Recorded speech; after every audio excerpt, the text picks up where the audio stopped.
Face front, true believers. Tiki here. And Blue Dragon 5. And Jacob Weil. And folks, we are back to talk about one of the most hotly anticipated movies of the year. Because I was on my trip, it took us a little while to get to it, and I apologize for that. It's a really big movie, really heavily anticipated, a major adaptation of a beloved source material, and one would say it's a movie so emotional, it's like a spiritual journey. That's right. It's time to talk about Are You There, God? It's me, Margaret, the Spoilercast. Hell yeah. Who's pumped? All right, so it turns out God was actually there. Have a good night, everybody. All right. Guys, I'm done. I'm sorry. I couldn't resist. Okay. Yeah, obviously we're here to talk about Guardians of the Galaxy Volume 3. Jacob, I will I'll let you start off with this one because I've got a lot of thoughts on it and I don't want to kind of talk over you. So I'll let you start. But be sure to lead with the Are You There, God? It's me, Margaret, of it all, though. Are you Dragon, don't pretend that we didn't have an even more stupid lead-in with Volume 2, all right? What was the stupid lead-in for Volume 2? Well, You don't want to know, Jacob. All right, yeah, let's just... I could easily just find that video and open it. Jacob, remember that Red Letter Media video that we always keep quoting? It's like, it's your biological... Yes, exactly, that one. All right, anyways. Well, Keeper Colby has his version. That's funny. High evolutionary. High evolutionary, yes. Hey, Did it right there, Gron. Are you there, Grand Evolutionary? Hey, it's me, Rocket. How you doing? Right. It's like, hey, how you doing? Or rather, are you there, God? It's a me, Mario. Okay, I'm done. I'm sorry. Last one. Go ahead, Jacob, please save us from just how did you feel about the movie? It's like you guys know, like even before this movie came out, and as I said, and I was strongly advocating for whether this movie was good or bad. I really wanted to be a part of it. So I mean, I didn't anticipate it to be bad, but there's always a possibility because it's like Guardians is like one of my favorite movies in the MCU, like both that and the second one. Like, and I'll get into the majority of what I have to say later on during the actual discussion. But I have to say, this movie delivered. I'll tell you what. It's a fitting send off to the Guardians. It's a swan song befitting these ragtag bunch of misfits. It's like I couldn't have asked for anything better. It's like probably didn't have as much focus on some of the other characters as it would have liked. But I will say it's definitely a satisfying conclusion. Parts of it gut wrenching. That's it. This movie will definitely bring you to tears in some aspects, I think. But let's just say James Gunn delivered a satisfying conclusion, and hopefully we'll see these guys again. But until then, I'd say we ended in a good place. All right, Dragon. Yeah, so this is the end of the James Gunn trilogy of the James Gunn trilogy that redefined the MCU. I mean, 2014 was a huge year for many things, but particularly for most things Marvel. I remember this movie kind of had odds stacked against it. It's an unknown property. It's like, they're bringing in James Gunn to do this. This movie will ultimately not succeed. Yeah, it was the gamble. It was like the one I remember back in the day. I was like, you know what? I mean, all the other Marvel properties I have known a little something bad, even if not intimately. I've known them. Guardians of the Galaxy was a complete blind spot. I mean, aside from Rocket Raccoon, that was like the only one I knew from the group. I think a lot of people knew of him because of Marvel versus Capcom. I mean, maybe, but I forget if they had appeared once on Earth's Mightiest Heroes. I think that'd be probably the most Guardians I ever experienced before the movie was announced. And even then, it was like, okay, a bunch of kind of uniformed space guys. That's about it. And of course, now we finally get the third movie where they are essentially a bunch of uniformed space guys. But again, there's a lot of character behind it. So anyway, so 2014, it breathed new life into Phase 2 between Guardians of the Galaxy and Winter Soldier. 2014 is a huge year.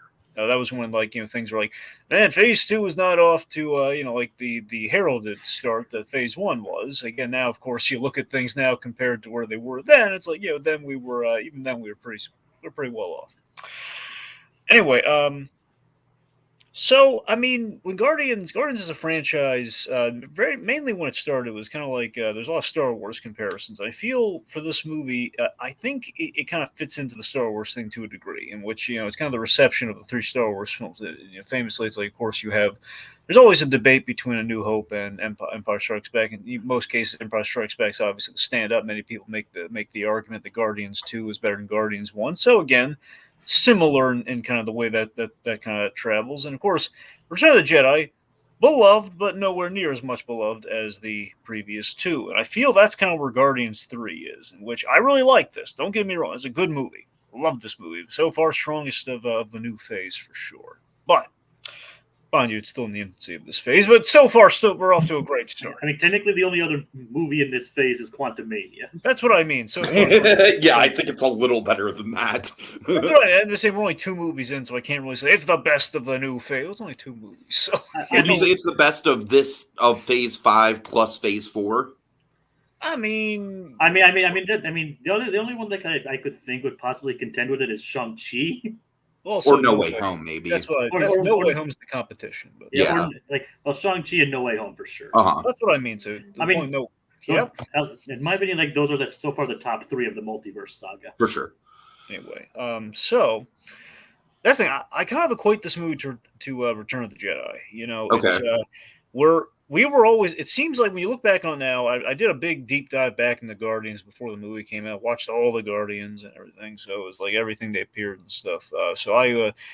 We were building to a rocket movie, and we got the payoff here, for sure. And we leave the Guardians in a good place. James Gunn's success, I feel, maybe in a sense, when I look back on this, when I gave it a lot of thought after seeing it, it's like I feel James Gunn's success, in a way, kind of painted him into a corner. I don't mean that in a negative way, but I think just looking at this movie in comparison to the other 2, it painted him into a corner for how to end things. In which, hey, James Gunn, we love these movies, but there are a lot of characters now compared to where it started. I mean, a lot of characters we want to see more of. Right.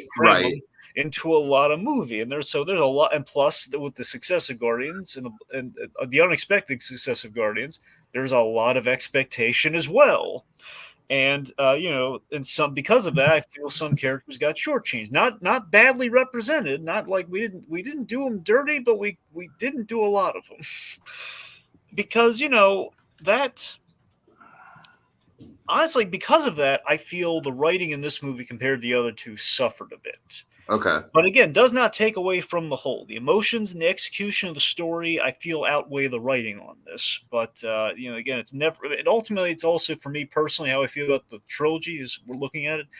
For me, nothing's ever going to top that original. I mean, I rewatching it, I'm as in love with it now as I was then. I stand by that first movie. It's still in my top 3 of all the MCU movies. For sure. I love that first film. So it's kind of hard to top this and the predecessors, both this and Guardians Volume 2, because both of those are excellent films. So I think the competition was stiff, but this is still a very solid, very excellent trilogy. And importantly, it's James Gunn's vision from start to finish. So, good on it. So good movie.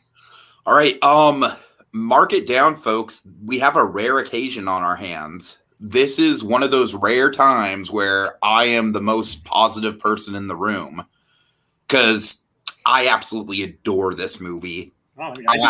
This movie fucking got to me, man. This movie emotionally gets to me in the same way that Lilo and Stitch emotionally gets to me. And for anyone who knows me, that's a big statement. I think with this movie, James Gunn has solidified Guardians of the Galaxy as a trilogy that's worthy of being up there with the likes of Lord of the Rings and Toy Story and the original Star Wars. It's just like Dragon said, it's a singular vision, and it all just comes together so well between the music, the characters, the arcs, the visual style. I absolutely agree that the one criticism with this movie is the fact that like some characters do, like the characters, like Dragon said, are all represented well. It's not like it's not like we have a Mordok situation on our hands here. MODOK. I'm sorry, MODOK. I'm sorry.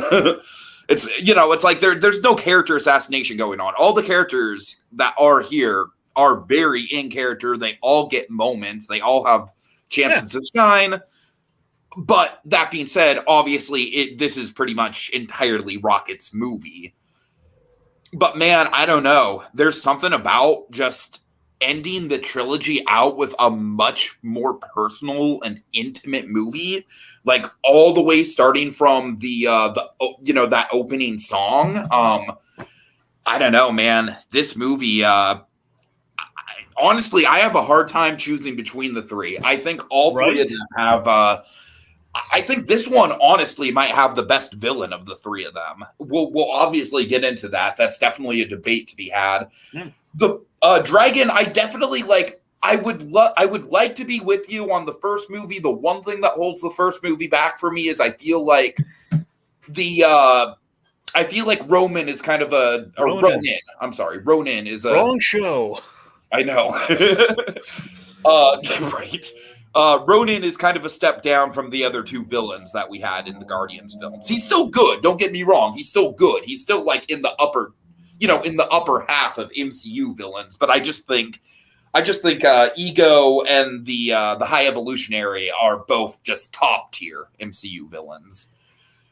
So yeah, I'm really excited to break this one down, guys. I think there's just a shit ton of substance here. I will say, like you guys both said, like as far as like giving an even story arc for all the characters, there's a lot here. There's a lot to stuff in.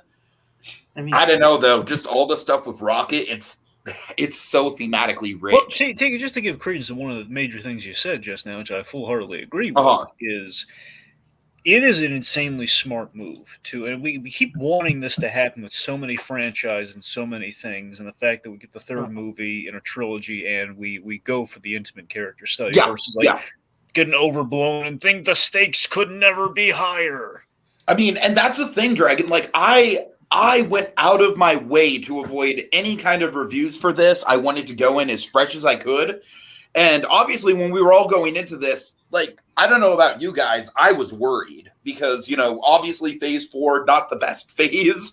And then I was worried that this movie was going to be good, but not great. I was worried that James Gunn was just going to phone it in. But like right from the very get-go, right from that opening song, I could tell, like, oh shit, this isn't just good. Like, James Gunn is really doing something different with this. He put his heart and soul into this. Yeah, absolutely. I don't get me wrong. I'm just basically right below you on terms of positivity take. Sure. It's not a competition. I just think it is. Like, okay. You guys want to know how much I love this movie already? I have on my right shoulder blade, I have Stitch and the Ugly Duckling as a tattoo. Yeah. I am very tempted to get the key card as the on the other shoulder blade. Interesting. Like, that's how much this movie emotionally impacts me. I mean, maybe I get what you're saying with that, but I mean, specifically the key. No, Drake, I'm not actually going to do the key card. Like, if I were to get a tattoo based on this movie, it probably would be like maybe it would be like Rocket's paw holding up the key card or something like that. I don't know. Remember, Dragon, people react to these movies in different ways. That's the beauty of it. No, I'm not knocking I get this. I know. I get what he's saying. He's saying that, like, if it's just the key card, it's like, it might be a little bit of a head scratcher is all. That's all I'm saying. Well, like I said, Dragon, that's why it would probably be like the paw holding the key card, probably. But no, for sure, I would probably go broader, like the little Ravagers logo. But sure, sure, right. But anyway, but no, I mean, it's like I said, man, this movie gets to me. It emotionally, it's exactly on the same level as Lilo and Stitch. And I think thematically, there's actually some really similar stuff happening with this movie and that movie. Oh, I know. And I'm really excited to break it down. Okay, real quick. Here's what you should get, Tiki. Bucky's arm. Oh, God. I need that arm. Well, we got it. I mean, again, I still question it. This movie did not clear it up, by the way. We have to wait to that Captain America movie to find out. What's going on with Bucky's arm? Did he get it back? Like, is he going to drop a reference like that raccoon brought his arm back? I don't know. Okay, Richard's victims in the comments really quick, and then we'll get to it. He says he's still good. Is he? Guardians 1 was great, but Ronan is duller than Butter Knife. I mean, like I said, like he's not a top tier MCU villain. I'd put him like probably towards the bottom of the upper half. I mean, I definitely think he's better than like the the Thor: The Dark World villains of the world. So he's better than Black Widow's villain. Right, exactly. Well, yeah, I mean, the other thing with Ronan is that Ronan, even if dull, I mean, he's pretty much in character. I mean, he doesn't really have the trial going on, but aside from that, he had a presence to him in that movie. I can say that much. Everyone always gives Ronan crap, but they forget his introduction. He is this awesome Kree-zealot who sleeps and bathes in the blood of his victims. That's pretty cool. Not to mention he straight up gave the Guardians their name. And then Richard's victims also asks, "How was College Groot?" That's a good name for him. Yeah, I will say that Groot was good, but I think Groot was definitely one of the characters that was the most underserved in this movie. I'm not sure if you guys agree. I kind of agree. I agree. Yeah, out of all the core Guardians members, I thought he was the one that kind of just felt like he was just there. He didn't really have any sort of arc. Considering that Groot essentially, and James Gunn has gone as far as to kind of confirm this with Infinity War, like when he translates. At some point, someone asked him, James Gunn has never one to hold back an answer. Someone asked him, like, "What's Groot say before he gets dusted?" And he said, he says "Dad" or "Daddy" to Rocket. Before So again, Groot's essentially Rocket's son. Sure. And the fact that his father figure is on his deathbed. You think we'd give Groot like a little bit more aside from just being by the bedside? That's what I'm saying, yeah. But I do also kind of, Keeper Colby says, here's the thing. I think Volume 1 was definitely Star-Lord's movie. Volume 2, in some ways, was Groot's movie. Well, kind of. I mean, he was the mascot of that movie. You're right. No, thematically, it was still Peter's movie for sure. Well, I'd say like the first movie was like all of their movies. The second one was definitely Peter's movie, and this one is Rocket's movie. Okay. I don't know. Not that he's bad, just overused. Yeah, I hear you. I just think like I'm looking at this character lineup right here, and I feel like Groot is literally the only one who doesn't have any sort of like real arc, if that makes sense.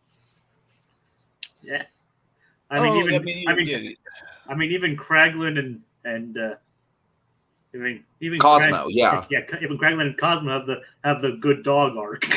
Right, exactly. That was kind of a loose arc, but Oh, come on! Don't you shit talk that arc. I love that side. I'm not knocking the payoff. That's where we get the Howard the Duck cameo dragon. That's what I'm saying, though. It's like that's great. I don't mind the gag. It's like just because of how we spaced them out. It's like, man, we really we did space it out, that for sure, and we'll talk about that. I think pacing is probably one of the other minor issues with this movie. But anyways, let's get right into it. Where do you guys want to start? Okay, let's start with, I think ultimately, just to kind of combine and jump around a little bit here, we got to talk about, since it's such a central focus, we should talk about the Rocket Raccoon backstory and the flashback structure, etc. We should probably talk about that. So, yeah, what I was going to say is, like, I was walking into this movie expecting the flashbacks to be a scene, maybe 2 scenes. I was not expecting it to be basically like 2/3 of the movie. Props for James Gunn going the full Stanton on this one. I dig it. And basically out of like kind of like Nolan's, not necessarily out of order as Nolan-esque, but kind of like dipping into that kind of thing with the asynchronous storytelling almost. It's kind of like parallel storylines, yeah. Yeah.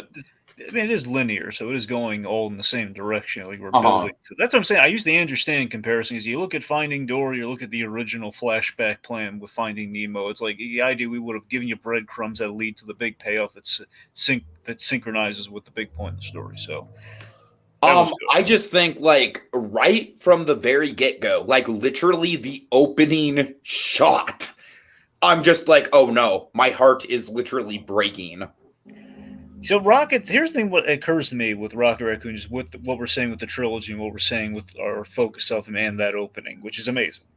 So Rocket Raccoon is the MVP and kind of the breakout character of. And we can call him Rocket Raccoon now.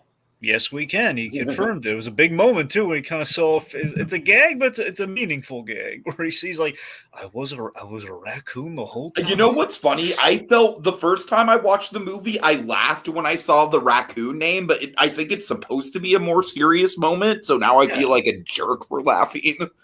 So anyway, the fact of the matter is, you realize that Rocket Raccoon this whole time he's been the breakout character of Guardians, and because of that, it's along with Groot, but mainly Rocket. They've always been the mascots of the Guardians of the Galaxy, but he's the mascot because he represents the team of outcasts and losers, as we had in the Wonderful Circle scene in the original Guardians of the Galaxy. Rocket is kind of like we're a bunch of jackasses standing around in a circle. Precisely. So it's the fact that Rocket, because of that, he's always been kind of the central mascot and kind of like the weird kind of go-to of like, okay, like, hey, when we dusted everyone, who's the surviving Guardian? Absolutely. I think that's also a big reason why Rocket's storyline is so, resonant. It is kind of a lot of growth in the MCU. For sure. It is kind of an interesting perspective considering, like, as we all know, like sometimes like sequels focusing on the mascot or breakout characters don't always work out. Cars 2. I mean, heck, I like Cars 2, but I do too, Jacob. I don't mind Cars 2, but I'm not going to call it a masterpiece by any means. Of course. But it's not. But I wouldn't call it horrible. But anyways, I mean, it's no Chicken Little or anything. Anyway, but as I was saying, so it is kind of interesting to see like a film basically focused on Rocket. Them trying to fix Rocket, and even flashbacks focusing on like that is really the centerpiece of the movie, and James Gunn knocks it out of the park. Mm-hmm. Yeah, so like that thing. So we've said his backstory before. We explored in a way that where it's effective in kind of that James Gunn way, in terms of a way that's like we're kind of seeing. We've heard it said and it was already effective, but seeing it fully happen and kind of like showing it in kind of like that grounded, kind of like unsanitized way that James Gunn's very well known for, especially if you've seen something like Peacemaker or something. And it's kind of like those. The core theme of this film, that's kind of, you could argue, in all three of the Guardians films, but fully on display here is trauma and loss. Those are the themes that we're exploring here, the hallmarks of Guardians of the Galaxy, and can be applied to pretty much all of our characters. I mean, through the three movies, all of our characters. For this movie, mainly Rocket and Peter Quill.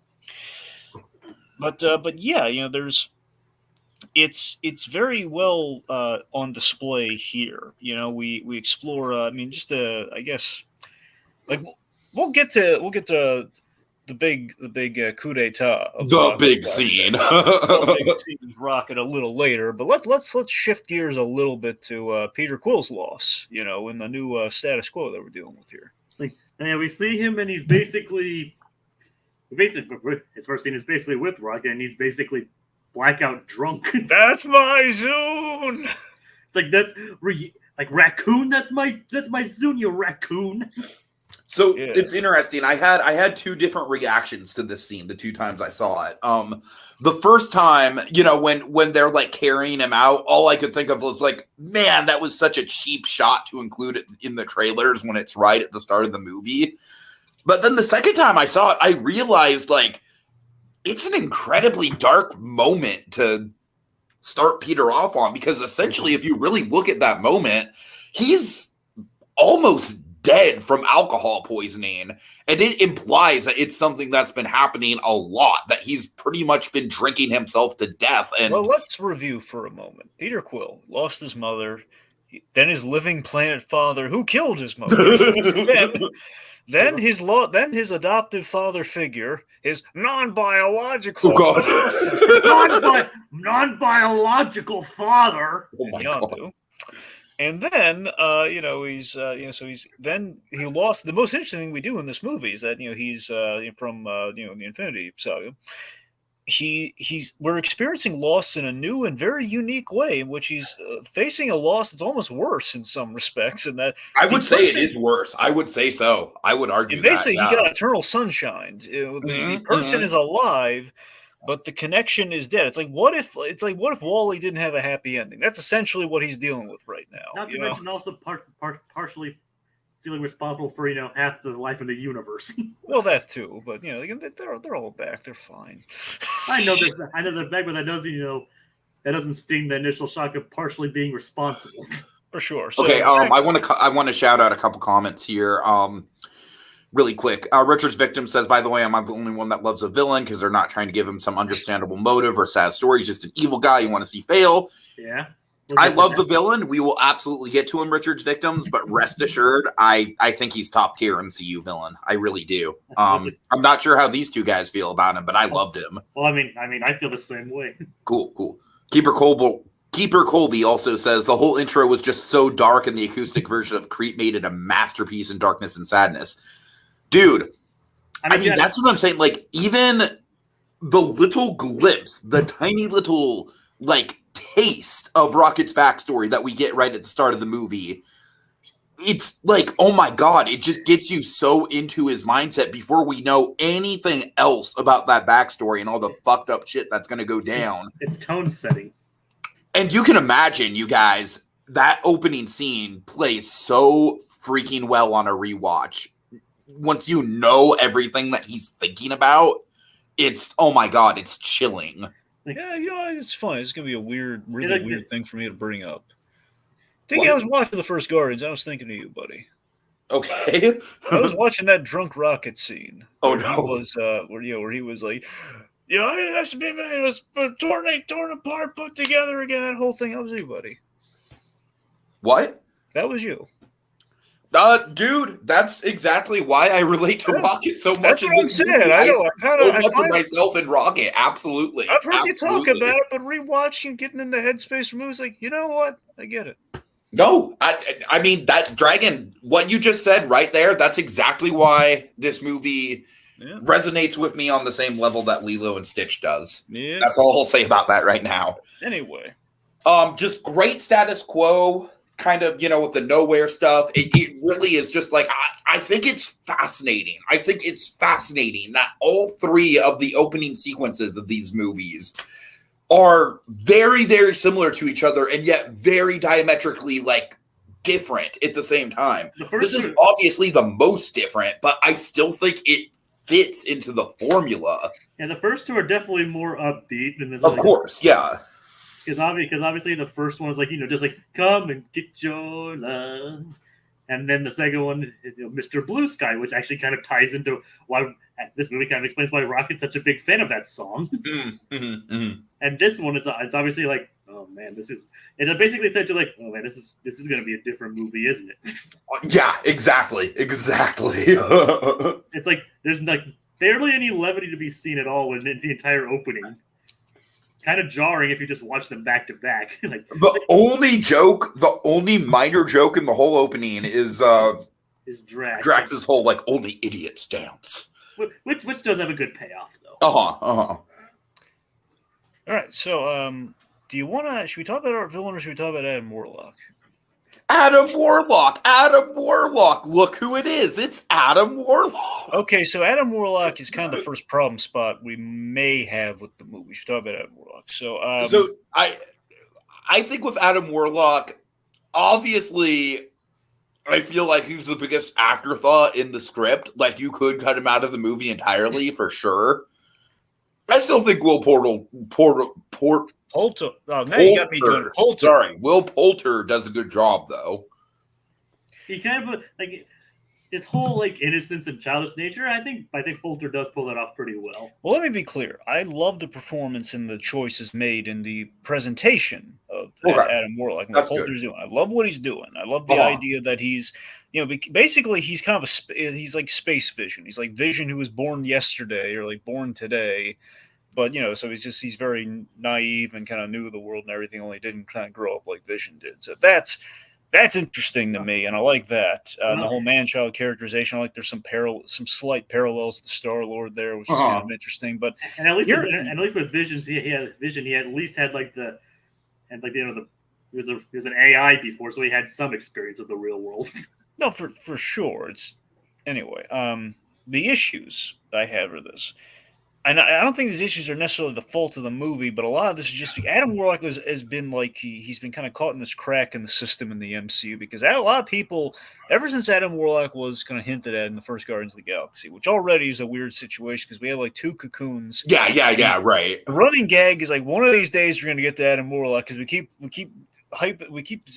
planting the seed for Adam Warlock, and yet the cocoon's even in Mission Breakout, for God's sakes.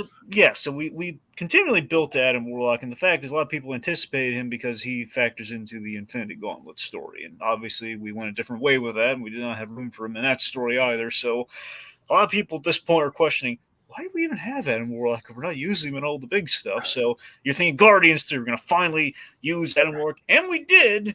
But for me, we took so long to get him here. It's I can't buy the story point that why is he so naive and childish in this hilarious way? Well, he's unfinished because we brought him out in a hurry. No, we waited forever for this guy. Right. That one's more not the fault of the movie. That's just kind of the fault of like bad timing. The MCU as a whole, yeah. So that one's just the kind of unfortunate timing. Now, I honestly think this movie, like, again, like you said, Dragon, I think Will Poulter's doing really good, character work with him. Yeah. And I think, if anything, it's a good setup where if we do get another, a Guardians, with the team that we have at the end of the movie, I do think we could do a lot more with him in the future. For sure. A lot of potential with him. Now, here's the actual issue we do have with that world. It's a minor issue. The inciting incident that puts Rocket's life in peril. You got to question, and it's so he goes to essentially he's tasked with kidnapping Rocket Raccoon and bringing him to High Evolutionary, and he botches that, and he basically only fatally wounds him. Now, again, I get that we're trying to justify that, he did, hey Adam, show him we mean business, and he basically incinerates that poor guy very graphically. Now, I know that he doesn't know his own strength and everything, and I guess that's what we're going for. It's the only logic that's really there for it, but it feels like there are a couple plot conveniences in this movie, and that is one of them. Then, okay, we need to hurt Rocket. How do we hurt Rocket? Well, Adam Warlock's going to show up and get into a fight with him. Yeah, but why is Adam Warlock there just randomly outside? He's working for the High Evolution. He was tasked with kidnapping. Well, why didn't he kidnap him? No, I totally agree, Dragon. I do think that, like I said, if you cut him out of the movie, it really doesn't change that much of the plot. Yeah, I mean, the only thing he does is he saves someone, which technically we could have saved him some other way. So you're right, technically, but he's cool though. He is. I like that we kept Aisha around, the lady leader of the Sovereign, and I like that she is like his mother figure. He really cares about her. I thought that was really nice. Sure. Nice bit for him there, and the idea that the way in which we worked him in was kind of nice too. The idea the High Evolutionary, like he's doing with Can Earth, has done this to other civilizations before, ergo creating the very perfection obsessed Sovereign, who are basically kind of like they're lackeys, and they're I guess I really like that the Sovereign was this really big threat in Volume 2, and they're just totally undermined in a really thoughtful way in this movie. True. Now, to be fair, though, when you look at the Sovereign Guardians of the Galaxy Volume 2, it's kind of like we really shoehorned them into the climax of Guardians 2. Is no, I mean, you're not wrong, but at least in that movie, they're kind of taken seriously. No, you're right. They are, man. The lead up with the Sovereign's really cool. It's just after that Galaga scene, it's like, man, we just really crammed in the third act for reasons. Right. I hear you. We just need to wake ego up. We need a distraction to wake ego live and plan up. All right. So speaking of the High Evolutionary, let's talk about the Chiwetel Ejiofor here. He's doing an excellent job. This dude came out of nowhere, man. I don't know what the hell he's been in, but he was in Peacemaker. Oh, was he? Okay. I still need to watch Peacemaker. I need to get around to that. He plays a good guy in Peacemaker, though. So he's right. I've heard some people criticize his performance he's just yelling the whole time. I'm like, no, not really. The whole performance is kind of based off of it is a rage-filled character, but I love how the performance is he's trying to contain his rage, and as the flashbacks and the story goes on, he's getting worse and worse at it. But I love that dichotomy, though, especially in the flashbacks. I love how it's he is so clearly a piece of shit, but in front of Rocket in the flashbacks, he's trying, at least initially, to kind of be a father figure just to lead him on. And I think there's a lot of interesting kind of layers to the performance there.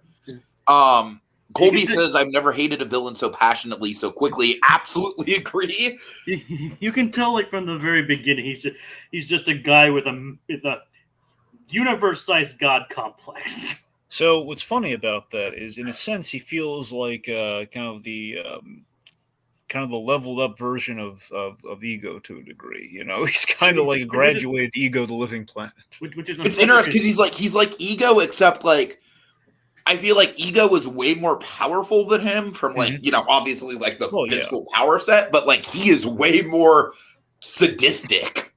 Well, what's great, like in most Marvel villains, like when done right, they don't see themselves as the villain. So the great thing about the High Evolutionary is that he's this deluded guy with a god complex who is a perfectionist to a startling degree. He is the hero of his own story, but like the people in the comments have pointed out, they don't try and make him sympathetic. No, not at all. I just love. I think that's one thing I love about him. They're not trying to make him like this guy with a tragic backstory. Right, and that is such a good move, man. It's just like sometimes you just need a villain that you just utterly despise. But it's like projected sympathy in terms of he himself finds himself sympathetic, but in reality, right, exactly. Like, don't you understand what I'm going through? I'm trying to build my perfect civilization here. It's like, in the name of God, there is no God. That's why I stepped in. I know, that is a really Colby. Okay, so Keeper Colby, if you guys don't know, Peregrin, he's really big into animals. He works at his Colby. I believe you still work at a zoo, right? I'm pretty sure you do. So yeah, and Monkey's the same way about animal abuse. So like Monkey also had a hard time with it. But Keeper Colby says, obviously I'm pretty sensitive to animal related trauma, but damn, did my hatred of him grow so quickly compared to the others. Yeah, I mean, frankly, I this movie is like, the second time I saw it, there was like a small child sitting next to me, and I was like, oh no, this kid is not, oh god, this is gonna be fucking rough, dude. I mean, in addition to that, this movie is much more visceral than the previous ones are. Oh yeah. So I think this movie is more visceral than fucking Infinity War. I mean, I was like, are they just gonna like? When I first saw Rocket attack his face, hold on, Jacob, hold on. Let's not get to the face attacking just yet. All right, but broadly, okay. Yeah. So broadly here, just James Gunn's style. Again, we've kind of seen. It's so interesting how we've seen James Gunn's style kind of depicted in these three films, and all in different ways. If you think about it, again, the first Guardians movie I feel is like a perfect balance in which, again, it's kind of like Family Guy in its golden era in terms of Family Guy back when it had the censors to keep them in check, which allowed them to kind of be creative in certain ways. So again, there's a balance there. Which you had another writer on that movie with James Gunn, so it was kind of in the Marvel style, but mainly James Gunn's, all the great James Gunn stuff was being filtered through and really shining, and then people love that so much. Like, James, we're going to get complete free reign on 2. And you saw that, and you had it was more James Gunn's humor versus, kind of like the darker sensibilities. 2 definitely had like a more mean-spirited edge to it. Yeah, the mean-spirited, it was filtered through the humor. Totally. And you had like a touch of James Gunn's kind of grittier days in there. Like every time we blew up Ego, he would like reconstitute himself and be kind of a horror show. And we got a little bit of that. Remember, James Gunn used to work for Troma. That's what I'm saying. It's like a little. Also, fun fact, Lloyd. But this movie, it just goes straight into like James Gunn is just wearing his horror influences just on his sleeve in this movie, and not like the Sam Raimi like fun kind of like funhouse sort of horror either. Yeah, Lloyd Kaufman, the leader of Troma, there he's actually in the first Guardians movie, the Easter egg, which is really cute. He put his boss in the movie. Isn't that cute? But no, so we went full kind of the Troma days of James Gunn in this movie in terms of the body. We disintegrate a man, and we're doing we literally blow up an entire fucking planet of innocent people. Yeah, not just innocent people, innocent animal people. Yeah. Oh god, yes.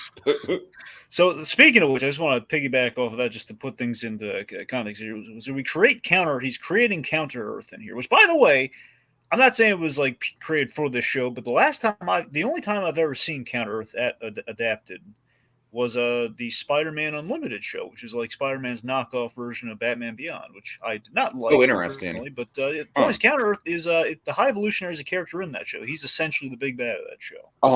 So again, because Spider-Man basically crash lands on Counter Earth, the animal hybrid planet. Basically, you could see exactly where we go here, but as the setting of the Spider-Man show.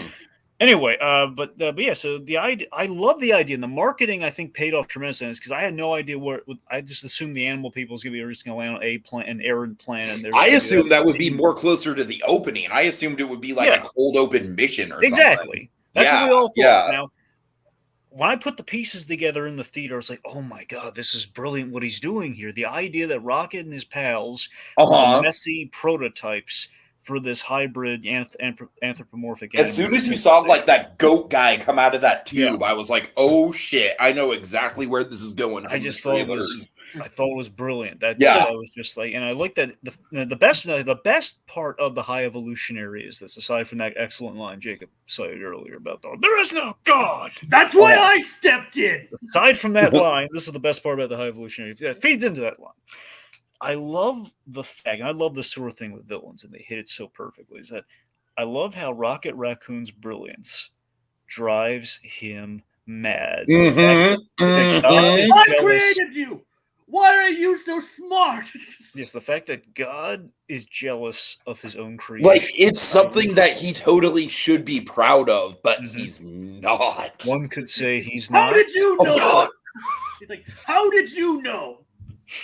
Dragon, go ahead. One could say he's not proud of his boy raccoon. He's not proud of his boy raccoon. Oh man, you think I'm proud of you?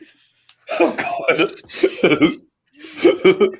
You know what was really tough about that scene? I think in some ways, like obviously the keycard scene is the scene in this movie emotionally.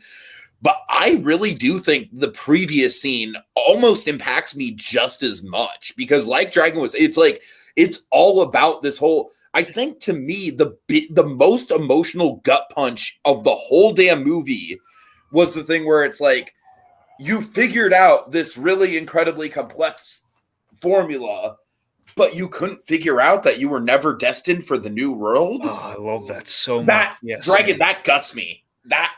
Absolutely, that to me, that line right fucking there spoke to me on a level of like obviously I'm not saying it's a metaphor for autism or anything, but for me, I really felt like the experience of living as an autistic person, you know, where it's like you can be like you are so hyper focused in some areas, but also very deficient in other areas, and I'm like, oh man, god damn. I think to broaden it, Tiki, you're not wrong, but just to broaden it.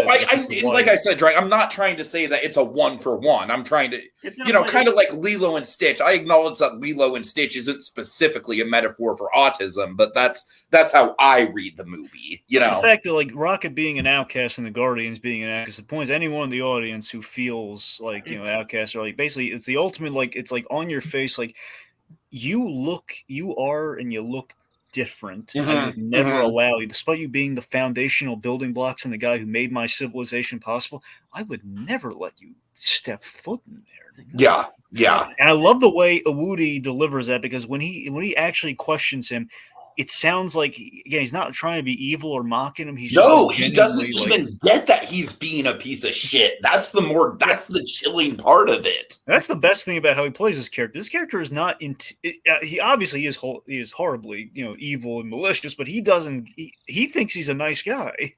I wouldn't say he thinks he's a nice guy, but like, he's very much got that Thanos kind of like greater good thing going on. Yeah, as long as he's nowhere near as charming as Thanos. No, of course not. Would the term gaslighting be appropriate here? I don't know about he's not trying to convince people, really. So all right. And I could be wrong. I don't think so, though. Let's see. So should we talk about the tragedy? The big, or should we jump around? We can, or do you want to build to that more? It's 44 minutes into the podcast. I feel like we probably should get to it. I mean, do you want to talk about it? Or you want let's go ahead and do it. Let's get all the Rocket backstory stuff out of the way. I mean, I kind of already brought it up earlier. Mm-hmm. But Obviously, I think that the key card scene, and I can't imagine very many people disagreeing with me here. It's like far and away the most devastating moment in the entirety of the MCU. So Rocket builds this key card. I like that we saw him, like, he's taking these little pieces all throughout the movie, and he's yeah. And I love how sure he is that, okay, nope, we're getting out of here tonight. And it's like, now so I'm familiar with the Lila characters. By the way, we absolutely should break down those three characters really quick. So if I'm correct, and I think Lila I know is pre-existing. Teefs and Floor, however, I think may have been created for the film. Okay. Linda Cardellini plays Lila, by the way. Like, from what I understand, it's like Teefs is like adapted from a character named Wal Russ, and Floor was originally Blackjack O'Hare. Oh wow! Oh, that's crazy. Okay, well there you go then. All right. So yeah, I mean those three, like, I don't think this movie works nearly as well if we're not sold on those three, and through considerably, like, very little screen time compared to how much screen time we usually get with MCU characters. Like, my God, they really make us care for these characters. I mean, the sad thing is, like, based on the context, we absolutely knew what would happen. Oh, absolutely. And that just made it all, like, every time it cut to a flashback, I was just like, oh, fuck. Oh, no. You know what the ultimate trick is for me? So I played the Telltale Guardians game. Now, Jake played the other game, which I have not gotten to yet, the recent... The Square Enix one. I have not played the Square Enix Guardians game yet. I understand, Jay, you can probably tell me, does Lila have just a cameo in that game, or is she actually featured in the game? If I remember correctly, I think she's more mentioned in the backstory. I don't think she's like a... I mean, Cosmo is a more prominent character than Lila is in that game. I think she's just more mentioned than anything else. Anyway, so in the Guardians Telltale game, that was, I believe, my first introduction to this Lila character, in which I was always more, I wonder if that's from the pre-established. And apparently it's from the comics. And yes, that was so when Lila was seen in the trailers for this movie, it was like, oh yeah, I know this Lila character, that part of the whole Rocket Baxter, in which they were both test subjects. And obviously the High Evolutionary was something that James Gunn kind of cross-pollinated in a brilliant way in this movie, like kind of putting two and two together. Don't you guys just get such a Sid's Room vibe from these guys? Oh yeah, that's literally absolutely where my mind went to. But look at Floor. Floor's like the baby. Exactly. Yeah. No, for sure. The turtle scene was, oh my God. Oh God. I have two pet turtles myself. Right. And when I saw that, I was like, oh no. Oh, not righteous. I was like, please just turn into a Ninja Turtle. Please just turn into a Ninja Turtle. But no, that's not what happened. The most horrifying thing is the fact that he's just pushing the button to incinerate those living. That's what's horrible. Yeah. So, I mean, Colby says, I knew from the moment it's good to have Friends scene dropped on YouTube. I would, but I absolutely sobbed. I mean, I think that's kind of the magic trick of this movie, is that they set these friends up like you fucking know that they are doomed. Well, that's the thing. So, I mean, I know what happens to Lila because she dies in a different tragic way in the game. So when I saw this, I was like having some good time with it. I wonder if there's going to be a thing where there's going to maybe they were separated, and it kind of tricked me into being hopeful for a moment. I mean, for a moment. I mean, and the trailer's kind of hint that maybe she's still alive. Exactly. So that's the thing. Sure. Heck, even the first movie listed her as an associate. That's true. That's true. That one's more of just kind of a. That's just more of like a. It's Easter like the Adam Warlock. Well, not an Easter. Well, yes, an Easter egg. I mean, it is an Easter egg. Yeah. Yeah. It's an Easter egg, but it's also somewhat kind of it's retroactively a retcon now. We're like, well, now that doesn't fit. But they didn't know that then, and it's kind of like, yeah, we have like all those Adam Warlock cocoons, and yet the second one ultimately was the one, but it took forever. So anyway, fact is, we have his little friends there, Teefs and Floor and Lila. I love how they're coming up with the names. Man, I don't know, like no one's talking about Teefs, but I love the line of like, I think I shall be called Teefs. Because even though we all got them, mine are suddenly the most prominent. I don't know. I just think that's adorable, man. I love his voice. Very Mhm, Paddington-esque. I like it. Yeah, absolutely. Absolutely. Okay, so, and Lila just, man, that scene where they're naming themselves, I got to tell you guys, like, on the rewatch, that was when the waterworks started for me, man. And I will kind of like chronicle my tears throughout this movie. I On do a love rewatch. Rocket coming up with his name. I thought that was really. Basically, I think it's obviously hinted early on that he clearly has a love for rockets and Sure. and machines. It's like, when we get out of here, I will fly us, basically. And he's like, So, okay, so with the key card scene, there's a lot to unpack here. Oh, yeah. So first of all, just the self-blame. Dragon, you know that's a big thing with me. And fuck, man. I mean, in spite of the fact that, like, obviously these animals were doomed either way, but Rocket, by doing what he did, basically kind of like, and obviously he didn't Trying to do it. save him. He tried to save him. Yeah, but still, it sped up the process. And like, Horribly, man, I just, I feel that guilt just so hard. So it's just like, we got to talk about the scream. It's like, the Bradley Cooper. That's a visceral scream. That scream, dude. I can't even describe the emotions I feel when I see that. I mean, it's fucking brutal. Not only that, but I think everyone's focusing on the scream, but one of the underrated elements of this scene, I think that people aren't focusing on, is Floor's whole repeated like rocket floor teeth go now, rocket floor teeth go now, rocket floor teeth go now. Mm-hmm. And the fact that Rocket is so caught up in his rage that they could have escaped potentially if he would have just gotten the fuck out of there and not fucked with the High Evolution. I mean, the High Evolution did have a gun, though, so I mean, it just I know, but they had a chance. I don't know if they had. I honestly don't think Teefs or Floor would have gone very far at that. I mean, you see the size of Teefs, man. There's no way he's missing Teefs. Come on. Well, maybe look, all I'm saying is that repeated like rocket floor Teefs go now, rocket floor Teefs go now. That is like almost as bad as the screaming. It's not to mention the High Evolutionary's mockery of the scream. Yes. That's great. It's like, and that's then, what you sound like. Just even just Rocket attacking him. I mean, what's brilliant about Rocket attacking him is it's not satisfying. You're not like, yeah, get him, Rocket. It's more so just like you just feel Rocket's rage, Now, this is a very central moment of the movie for a couple of reasons. I mean, one, obviously, is Rocket, exacting some revenge on this guy who just killed. It's interesting with Lila. Definitely went the friend route with Lila. Sometimes it's a romantic thing, sometimes it's a friend thing. So the point being, someone he deeply cared about, who, again, he had like the whole naming thing. His point was, Lila's just been killed by hell. I kind of took her as more of a motherly figure, if anything else, or at least a big sister.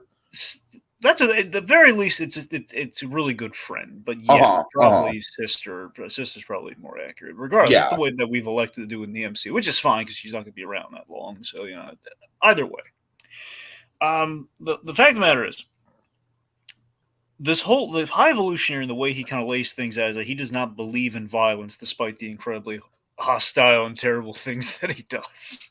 And just throughout the movie, how you've been seeing stuff literally from this tiny baby raccoon's point of view. Yeah, and I like that, for example, you see his lackeys. The lackeys are seemingly polite and everything. And again, it's because this guy, he says he doesn't believe in violence, so we have this incredibly violent thing happens to him, but because of his cruelty and the fact that Rocket is this is the first...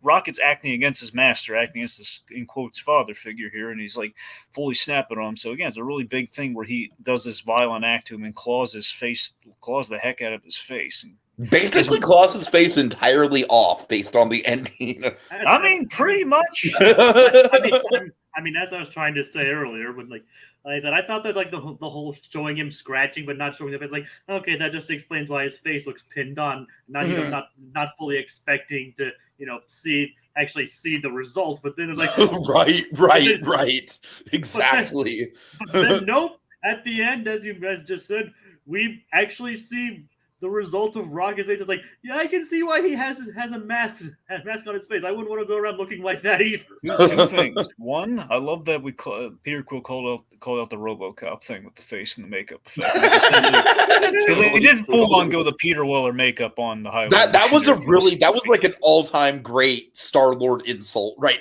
there. Because it's absolutely one for one. It's like, yeah, that's absolutely Peter Weller from RoboCop. The way.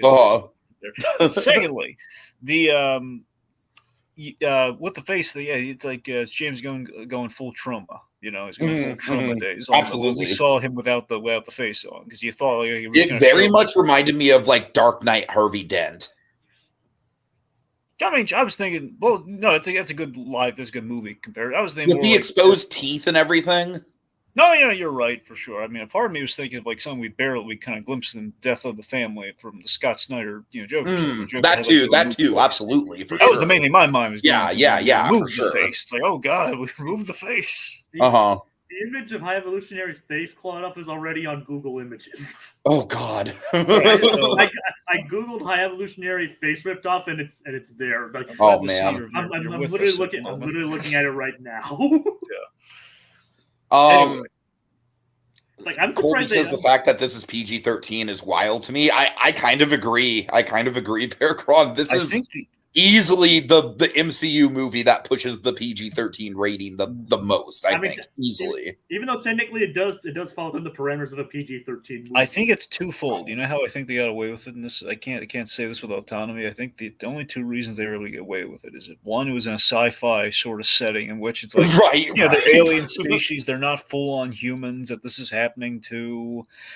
And but we have like the alien excuse. But secondly, honestly, I think it's the CG might have helped them out on that. I think it's because the fact that you can see it's not full on. Like I think it's the fact that it was like it's hyper realized enough that they can get away with like disintegrating a man, ripping a man's face off. Sure, and we didn't show Rocket actually clawing. Like we saw him like from the POV of the High Evolutionary being clawed, and we had like a little bit of spatter of blood, but we did not see like chunks missing from the guy. I mean, according to some people, you can like see his lips being torn off. Well, that might be a Psycho thing. It might be like in Psycho where you imagine certain things, but you might be right. Again, we have to freeze frame it. Also, there's one other thing about Rocket's backstory that we need to address. We'd be absolutely remiss if we didn't bring this up. The fact that his first word is literally hurt. Yeah. Oh God! I mean, just forget about it, man. Forget about it. Like his first memories is and that exposed skull, man. The exposed skull. Holy shit! I mean, it says a lot when it. I mean, it explains a lot when it's literally his first memories is of pain. Mm-hmm. You know who would get along famously with Rocket Raccoon? I mean, especially in the MCU now, but just in general, get along with Rocket Raccoon. Deadpool. Yes, Deadpool. I'm sorry. All right. Yeah. but yes, Tiki, I was thinking Deadpool because he too has been tortured by. I know. So yeah. Anyway, so here's something we should. The other legit criticism that has been lobbed against the movie. I mean, legit to a point. I think it's valid. It doesn't take away from the movie, but there is a spotlight put on in the movie, and I feel it's yet another correction in the writing. There's a slight little quibble. So the relationship to violence in this movie, again, we kind of talked about the importance of the violence with Rocket here. We're building to Rocket with showing the removal of the face on the High Evolutionary, the way we did in the flashback. We're building to Rocket throughout these flashbacks, meeting up with the High Evolutionary again, like him coming out of it, and him confronting his abuser. Mm-hmm. Now, the big choice that he makes, it's good, leading to that moment, all that's good. But the main criticism of the film that I keep hearing, and I am hard pressed to go up against, is the fact that it's like the guard, like we're pro killing and we're not pro killing whenever it suits the plot. Now, my defense of this. People have said it's inconsistent. My defense of this is I think it's a half-hearted. I mean, we literally go out of our way to show that the Guardians are definitely not happy that Gamora's running around shooting people. That's what I'm saying, Tiki. That it's a little inconsistent when you think about it, because on one hand, like throughout the movie, it's like, yes, we're unhappy. Like, no, Gamora, don't kill people. What's wrong with you? What are you doing? On the flip side, you have that hallway scene, which is amazing. We kill everyone in that hallway scene, and we kill all the high evolutionaries men. Now, here's the difference. Here's what people aren't talking about. Yeah, but the fact that Gamora is more about shooting innocent people. Well, sure, yeah, but I mean, they're all technically working for the bag. But you're right, though. These guys are average Joes working for the system. They're not like full on. Right. Whereas I feel like the high evolutionary people are more like, they're more kind of like stormtroopers, if that makes sense. No, I agree. And that's what I'm saying. Here's what people aren't factoring is that you look at Guardians of the Galaxy, we're killing criminals and bad guys. You look at Volume 2, Yondu, Rocket, and Groot are, they're killing all the bad Ravagers and everything. And, Endgame, it's like we're going up against armies of Thanos and nameless monsters. So all that killing's fine. Uh-huh. Now here in this movie, again, the Guardians are not killers until we get to the high evolutionary stormtrooper kind of setup, right? Which that makes sense. But here's the issue: we go out of our way to say like, "Oh, Gamora, we don't kill people and all that sort of stuff." And it's not that we just kill the high evolutionaries men; it's the problem that we kill all the high evolutionaries men, yet leave the high evolutionary alive, and we have to do that. Oh, yeah, I hear you. So hear you. Now, I'm on two sides here because I'm on the fence because we have two central choices to make in the third act of this movie that are either going to impact our Guardians very severely. Okay, one is this high evolutionary mode. Does Rocket kill the high evolutionary? Yes or no? And obviously, we could go the really dark route in which he kills him, but then Rocket, we have to show the moral of like, I feel there was like a moral line that James Gunn came down with, like, no, we don't want to put out the message that we want to kill our abusers in the most brutal way possible. This guy absolutely deserves it. We should kill him. And if we just killed adding yet another body to the pile may have gone a little numb for the audience. So I understand why that choice is there. And then we have the other choice with Star-Lord, in which we could have killed him, but we didn't. And we'll get to that later. Sure. So it's the fact that, like, I feel like James Gunn ultimately made the moral decision versus the realistically dark decision, which he has made in the past. And I'm not saying that's like lessening his storytelling or anything or a problem, but it just definitely, when we shine such a big spotlight on with this rocket scene, it's like we've been building this for the whole movie, and it doesn't help that we killed a whole bunch of people before this scene. Dragon, I will also factor in. This is the first movie where the Guardians are like actual space cops. Yeah. So I think that's kind of why the back and forth kind of exists, why there's like tension about it in the actual script. Does that make sense? No, it does. It's the fact that the Guardians have not killed like innocent people before. They didn't kill those prison guards even in the escape. They beat them up. They didn't kill them. Right. So that's the thing. So they're not really, again, they're not bad people. They've only killed like Ronan's forces and Thanos' forces and all that sort of stuff. So they're covered. Yeah, I mean, they're basically running on stormtrooper logic, which I think is fine. Yeah. So again, no issues there. I'm just saying it's just the grouping of which we have these two events. It gets kind of. I hear you. That's what's putting us. That's why people are griping about it the way they are. I feel. All right. Okay, so we pretty much. Okay, so we should probably talk about Gamora. Well, yeah, we can. Yeah, let's talk about Gamora. Sure. All right. Or do you want to just go? I was kind of thinking we could more go character by character, but if you want to just go chronologically, we can. I was just thinking we should talk about the heist, the Orca Corp heist, because that's a big set piece. There is, I will say, Nathan Fillion had the biggest fucking laugh in the whole movie for me. He is so I love Nathan Fillion. I think we all love Nathan Fillion first. Of course. Like, I wish he was in more of this. I understand that he's a very minor character, but man, I think it's cute that was he in Volume 2? Well, I'm about to tell you.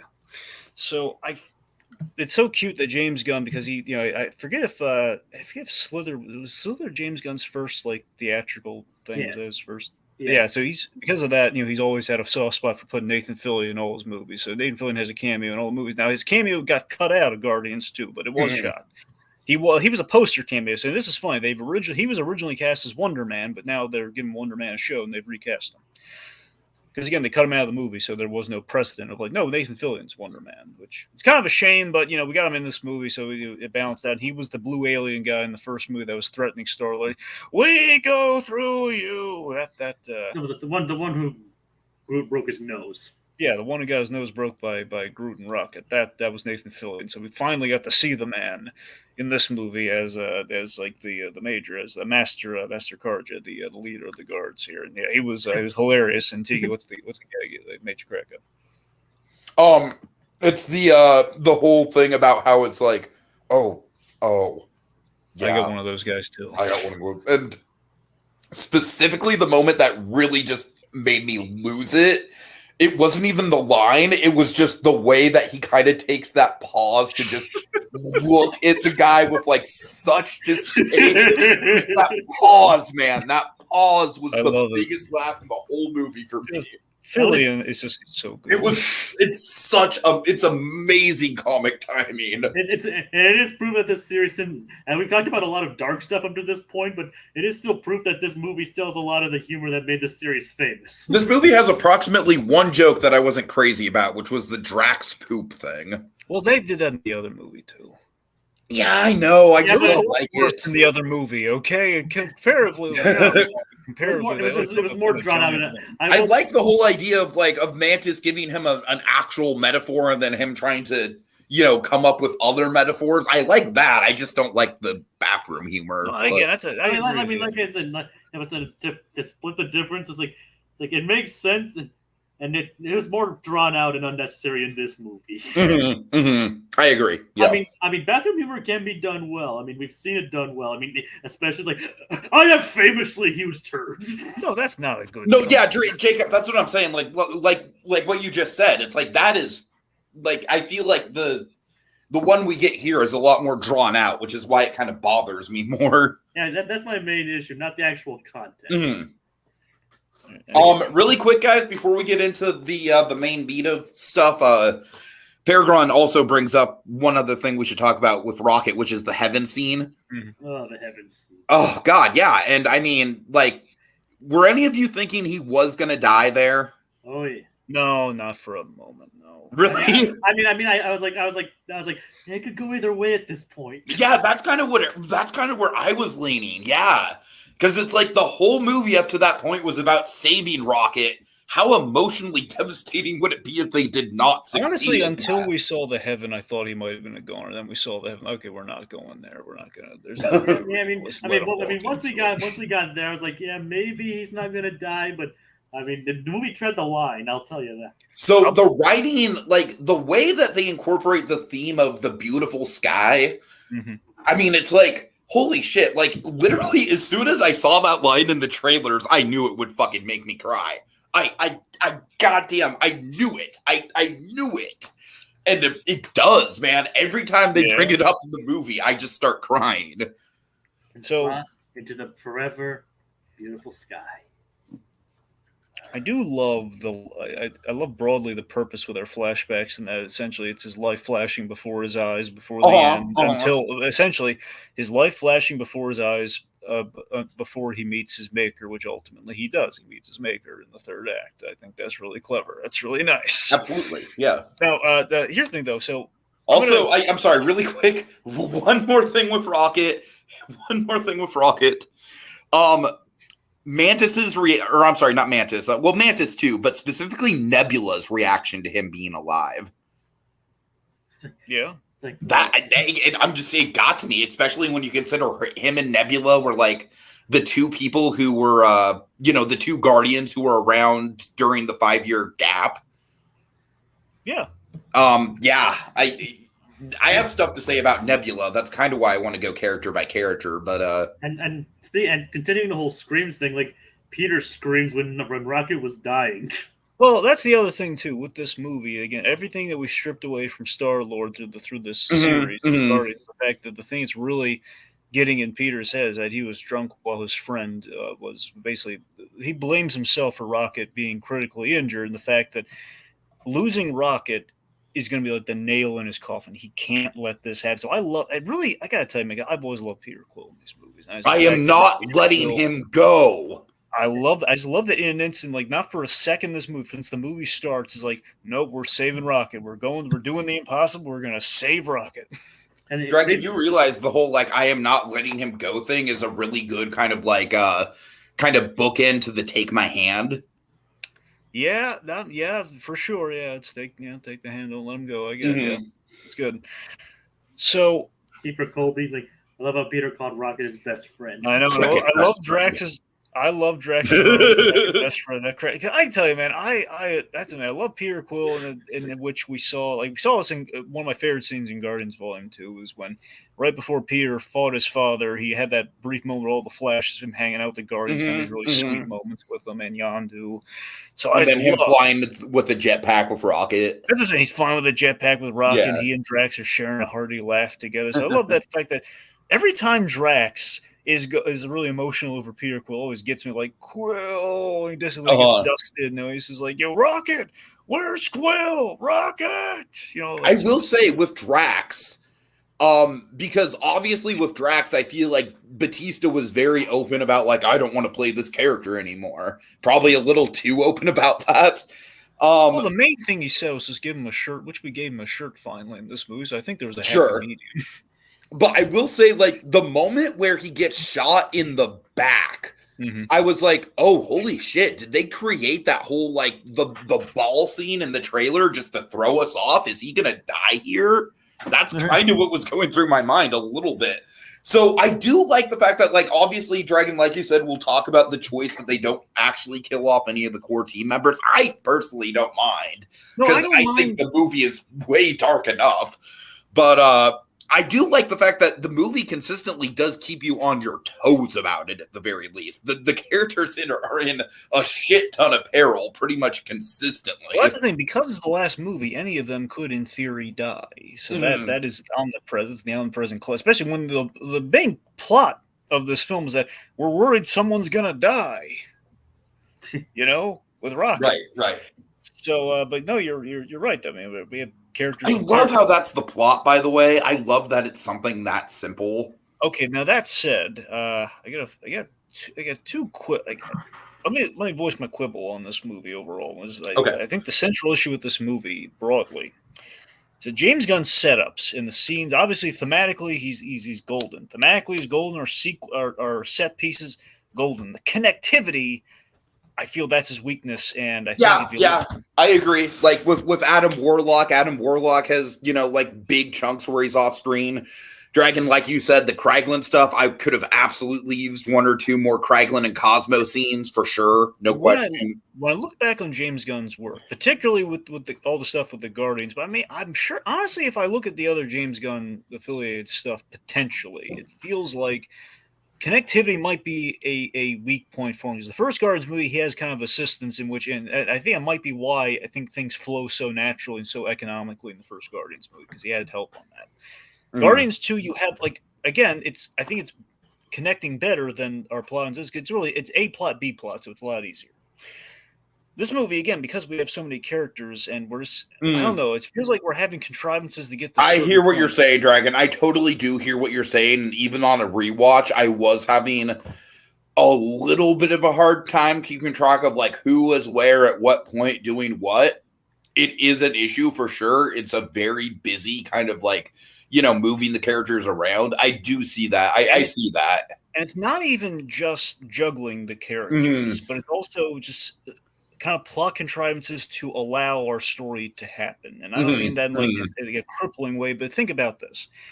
It just feels a little convenient that while, again, hugely important for what gives us our movie, the fact that for the first time ever, we've put a med pack on Rocket Raccoon saying that he's never been hurt before and using our space age, kind of our cosmic technology here to help him with seemingly it's a very common thing. You open like a first aid kit, you put the med pack on somebody, they're fine. First time we've ever had to use this on Rocket, and he's on his deathbed. So that to me, that feels like, man, we really just need an excuse for Rocket to be I would even go as far as to say like, the formula that Rocket comes up with that pisses off the high evolutionary so much, it's a great moment, but the formula itself is like sci-fi gobbledygook. This is what I'm saying. Like if you, and for example, the OrcoCorp heist. I love the OrcoCorp heist. However, when you think about it, though, it feels like okay. So luckily, the High Evolutionary has randomly a shell company, and like he's trying to hide what he's doing. He has a shell company through the company to make himself seem legitimate. When I don't think the guy creates civilizations. I don't think he really needs to look legitimate and that sort of thing. I don't know because he's playing God. I don't know if you really need shell corporations and like essentially organic, weird sci-fi organic office buildings to make all this happen. Right. It really just feels Visually, like it looks really cool, though. I really love the idea of it being like a living organism with like kind of like futuristic office buildings on the feels inside. on brand for the High Evolutionary, no question. I like that. It's kind of taking inspiration from how we have Nowhere. Yep. It almost kind of like how it almost kind of looks like the remains of a celestial. Yeah, exactly. That's what I'm saying for sure. Now, I mean, I would even say it goes all the way back to like his effects work on Slither, like that look. So all this feels like to me is James Gunn wanted a heist sequence for the Guardians, and he really just wanted like to do that. He needed like a sci-fi office building, which would be done through his slithery method. For sure. That's what I'm saying. It's just the fact that again the writing's there. It's just the connectivity and getting us from point A to point B and justifying certain sequences is really on the loose side. And I love the heist because each movie, if you look at it now, each movie has something like the Guardians would do. We have a prison break sequence in the first movie. In the second movie, we have the at the beginning of the movie, we have like a protection gig, when they're protecting the batteries, the Harbulary batteries. Yes, the Harbulary. I would also say the arrow scene with Yondu and Rocket kind of is of the same vein. Well, no, you're right. I'm just saying, like gigs of the whole Guardians is like as a unit, like doing something right. Like, this is like a heist. So we have like a kind of thing they would do as the team, as the organization. They would sure. We're doing a thing there. Also, fun little rat catcher, Daniel Melchior. She plays Ura, like the girl that Star-Lord's flirting with. Oh, God. Oh, but this is really cute. I didn't rewatch it like certain lucky ducks in our midst here, but I will say this.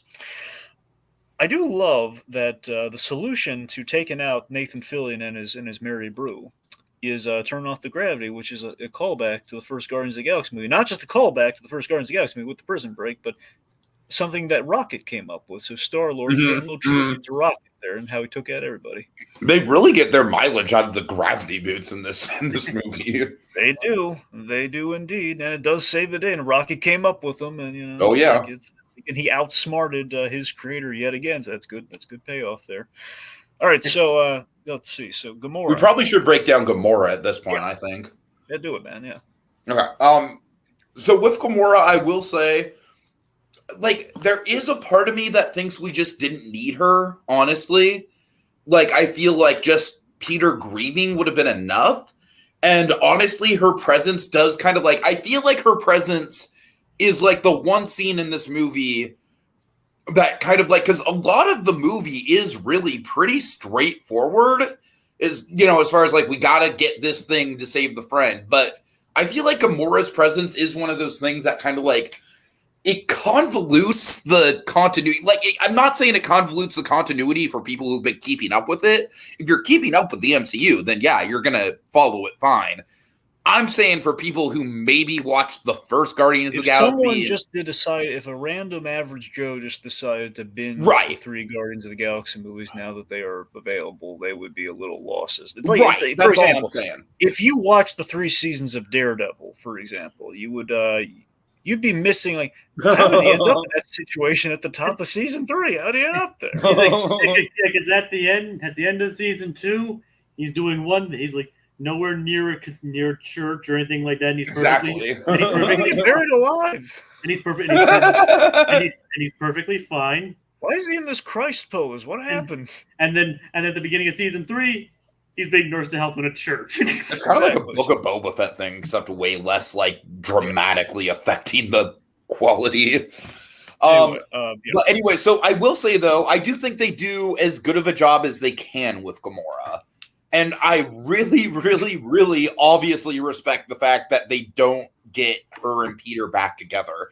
And I was really worried about it when the scene where she was like going through his things. I was like, oh no, are they gonna do this thing where she like looks through his past and gets sympathy for him? And go ahead. I'd be lying if I said I wasn't rooting for it, but at a certain point, I knew, it's not in the cards. They're going to be platonic friends. And I'm okay with You know what I really love about, I think the most satisfying thing about Gamora in this movie is the note that they end her off on, where it's like she goes back to the Ravengers and she is just super happy with them and they are her family. And that's, I don't know. That's just very satisfying to me. It's like she had their little adventure with the Guardians, and, at the very least, there's a certain level of respect that she has for Peter now. But obviously, it's not going to be like a romantic thing at all. I mean, here's the thing. Few things with Gamora. Okay, one, I think the funniest thing about Gamora and what we do, I love that elevator scene, because that elevator scene is kind of like, what if we called out in a superhero thing? What if we call out all the convoluted scenes? Imagine the worst seasons of imagine like season 3 onward of any CW show, in which we called out the ridiculous convoluted BS. And I love the magic door or the magic cliff stuff. Yeah, that's what I'm saying. It's like, what if we just, in a hilarious scene, what if we actually call Am I an expert on magic cliffs? No. It's not like he's not Luis, obviously, but you're going to recap things. That's it. And of course, Nebula is just like a Louise, like previously on the MCU. and of course, Nebula is just like, you left a few things out, but that's about the gist of it. That's what I said. I love that it calls out. It's not just, I mean, I guess Brawley's kind of comics in general, because many times things can get convoluted. But I mean, particularly, it just feels like the stuff you've seen in kind of like the worst of stuff on the regular. And it's like, what if you call that in a really good way, which actually legitimize it? It's like, this happened. Basically, he's voicing why he's upset to her. And again, he's been kind of holding in, giving her sad eyes and everything. And he's just fully just kind of like snapping, like, you know what? I'm so tired of this. The woman I love's back, but she's really mean now. And she stole my Ravagers. As a wise man once said, I do like the idea that Peter's like offended that he's more of a Ravager than she is. I really do like that. I like that I like that him being a Ravager is consistent throughout all 3 of the movies with his character. It's like, you're not a Ravager, I am. Mm-hmm. And like I said, as a wise man once said, this is starting to sound like a bad comic book plot. Okay, so I gotta admit, here's what bothered me the Raptors as real quick. Not just the fact that we built up Stallone to have at least Stallone. I'm sorry, man, but that guy, like, he doesn't sound good. Well, that's kind of harsh. It's a little. I'm just saying You haven't watched Tulsa King though. No, I have not. That's true. Tulsa King makes you think, man, Stallone still got it.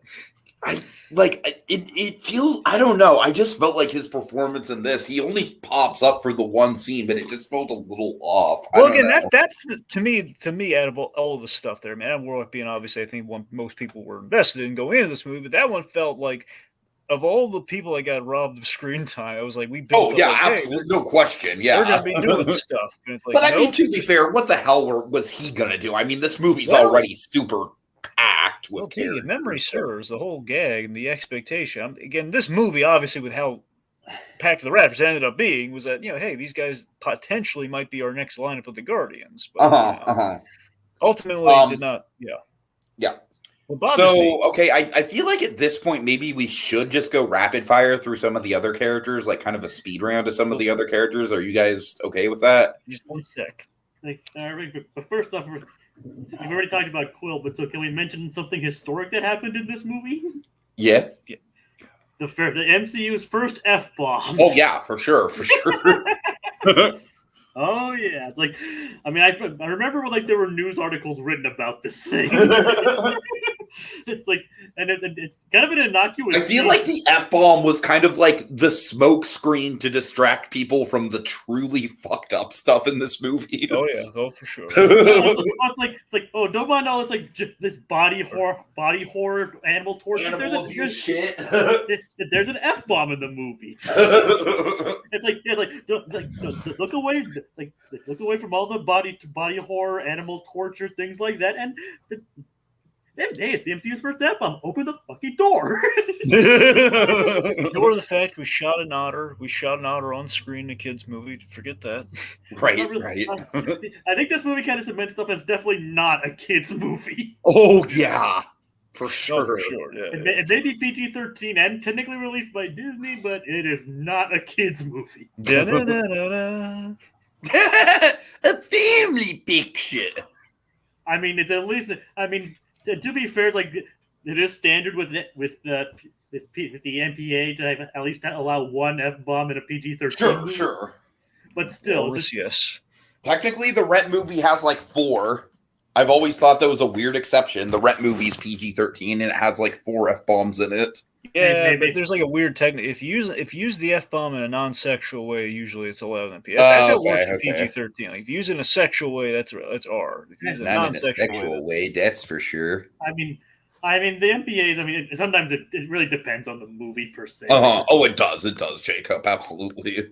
I mean, again, it's kind of shocking. You'd imagine the first F-bomb would be the Deadpool movie coming out. You'd imagine. That's going to be all the F-bombs, though, Dragon. They got to prepare the audience. No, you're right. That's going to be R-rated.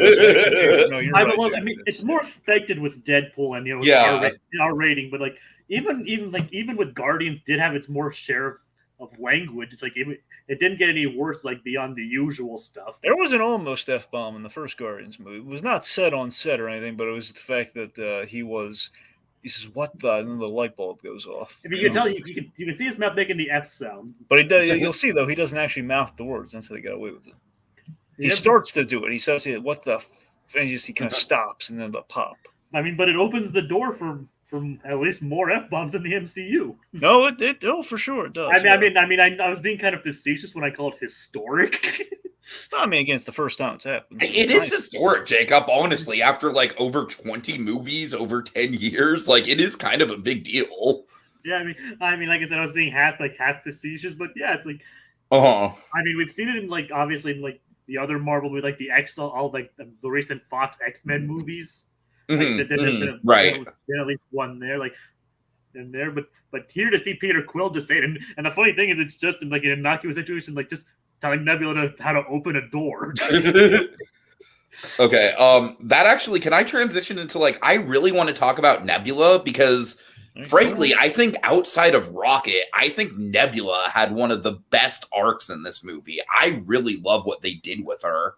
I think Karen Gillan has just like significantly improved I'm not saying she was bad at all in the first movie at all, but she was a little bit one note in the first movie. And by the time we get to this movie, I really think like it's really interesting because she has a ton of humanity in this movie, and yet she's still antagonistic. Like I love how realistic they play the friction between her and Mantis. Like the friction between her and Mantis just feels like a very natural kind of like, like point of contention in a friend group. I felt that was written really naturally, I thought. And to build on your point of the first movie, like you can almost say she was almost like that by design in the first movie. Sure, absolutely, yeah. I mean, because at that point, then she was like basically her father's emotionless killing machine. But yeah, I don't know. Like, I really think that she goes a long way to like carry the non-Rocket stuff. I think in some ways she's kind of like the emotional core of the non-Rocket parts of this movie. I think. I mean, she was like all advocating for Rocket to be saved. It's like he's family too, basically. And like I said, we of course have the thing where it was just her and Rocket in the 5-year gap. I feel like if anything, that could have been emphasized a little bit more. And I love how she kind of even went after her own sister, like for like not caring about Rocket's life. It's like she's like, I don't. Basically, it could have been like, I don't care if you're my sister. He's family too. I mean, I think the reason we kind of gave her the arc that we did give her in this movie, what we do have of it is we're role reversing her and Gamora. From where they started. Totally. I think that's the idea, where she's kind of going on the Gamora arc, and Gamora is very much kind of the Nebula side of things. But thank God they didn't actually like get her and Peter together. Thank God. Knock it off! That's so great. I love her delivery on that, by the way. It's like don't look at me like a lost puppy looking for someone to roll onto. It's like black your eyes were. He chose a pretty set. Father removed them from my skull. Well, he chose a pretty set. That might be my second biggest laugh. I mean, he's not wrong. I mean, she is kind of. I mean, she is kind of attractive in an unconventional way. Sure. I mean, honestly, I was kind of hoping that there would at least be something there between them. But I mean, ultimately, I am kind of glad. With you, Ding, I'm kind of glad they didn't. But I'm always an advocate for, like, if you don't need to make it a romantic relationship for the sake of the story, just don't do it. I like that there was open-ended enough that she cared about him, but totally, yeah. I mean, you see where it actually could happen at least. Yeah, I agree, Jacob. I agree. Yeah. I mean, I'm not saying it. I'm saying it didn't need it. I mean, unlike the Star-Lord and Gamora stuff, that actually really did help both their character arcs. But honestly, I can see why the whole Nebula thing did. I don't know. It's the hopeless romantic in me, I guess. I mean, like I said, I understand why they didn't go for it, and as I said, deep down, I'm kind of glad they didn't. But listen, it's there at least. Yeah. Okay, real quick aside, how funny was it when Drax just kept laying on that couch? Oh my god! Yeah, that was great. That's what it's made for. Drax, like, I see you. I love this Star-Lord laying at their good argument. Like, no, Drax, the couch is so you can sit shoulder to shoulder in a civilized way. It must have multiple purposes. I mean, I use my couch to lay down on sometimes. Well, I know that, but I'm just saying. Not a stranger's couch, and not with your boots on the couch. Yeah, I know. I mean, get off that bat lady's. I also one of the like unsung heroes of this movie, as far as comedy goes, is the husband of that family. I just love how he kind of just like rolled with it. Yeah. I love how it's like when Peter says he's going to need the car, it's like it cuts to the husband. You just got that like, oh fuck! All right, let's do it. It's really absurd. Star-Lord can drive a spaceship since he was probably 8 years old, and yet he can't drive stick. Hey, but and I think the dad was more like to reference the fact that the line was said multiple times throughout the movie. Hell. I mean, that wasn't repeated multiple times, so that's how I kind of saw it. But like I said, to be fair, driving stick is pretty hard. That's fair. No, I forgot that it was stick. Driving is hard, Jacob. Well, I don't drive. I did know it was. I forgot that it was stick, but yeah, I guess you're right. That if it is stick, it is going to be difficult. But yeah, I mean, like driving a space. I mean, to be fair though, I mean, just because you are good at piloting one kind of vehicle does not mean necessarily translate to piloting another vehicle. Plus, remember, in space, not a lot of cars, and also and no tires, no roads. Well, no, I meant like other cars on the road. It's all space, so I know where we're going. We don't need roads. Yeah, or other pedestrians. So, but like I said, but it is a good and actually kind of realistic, because like I said, the skills of operating one vehicle doesn't necessarily translate to another. Mm-hmm.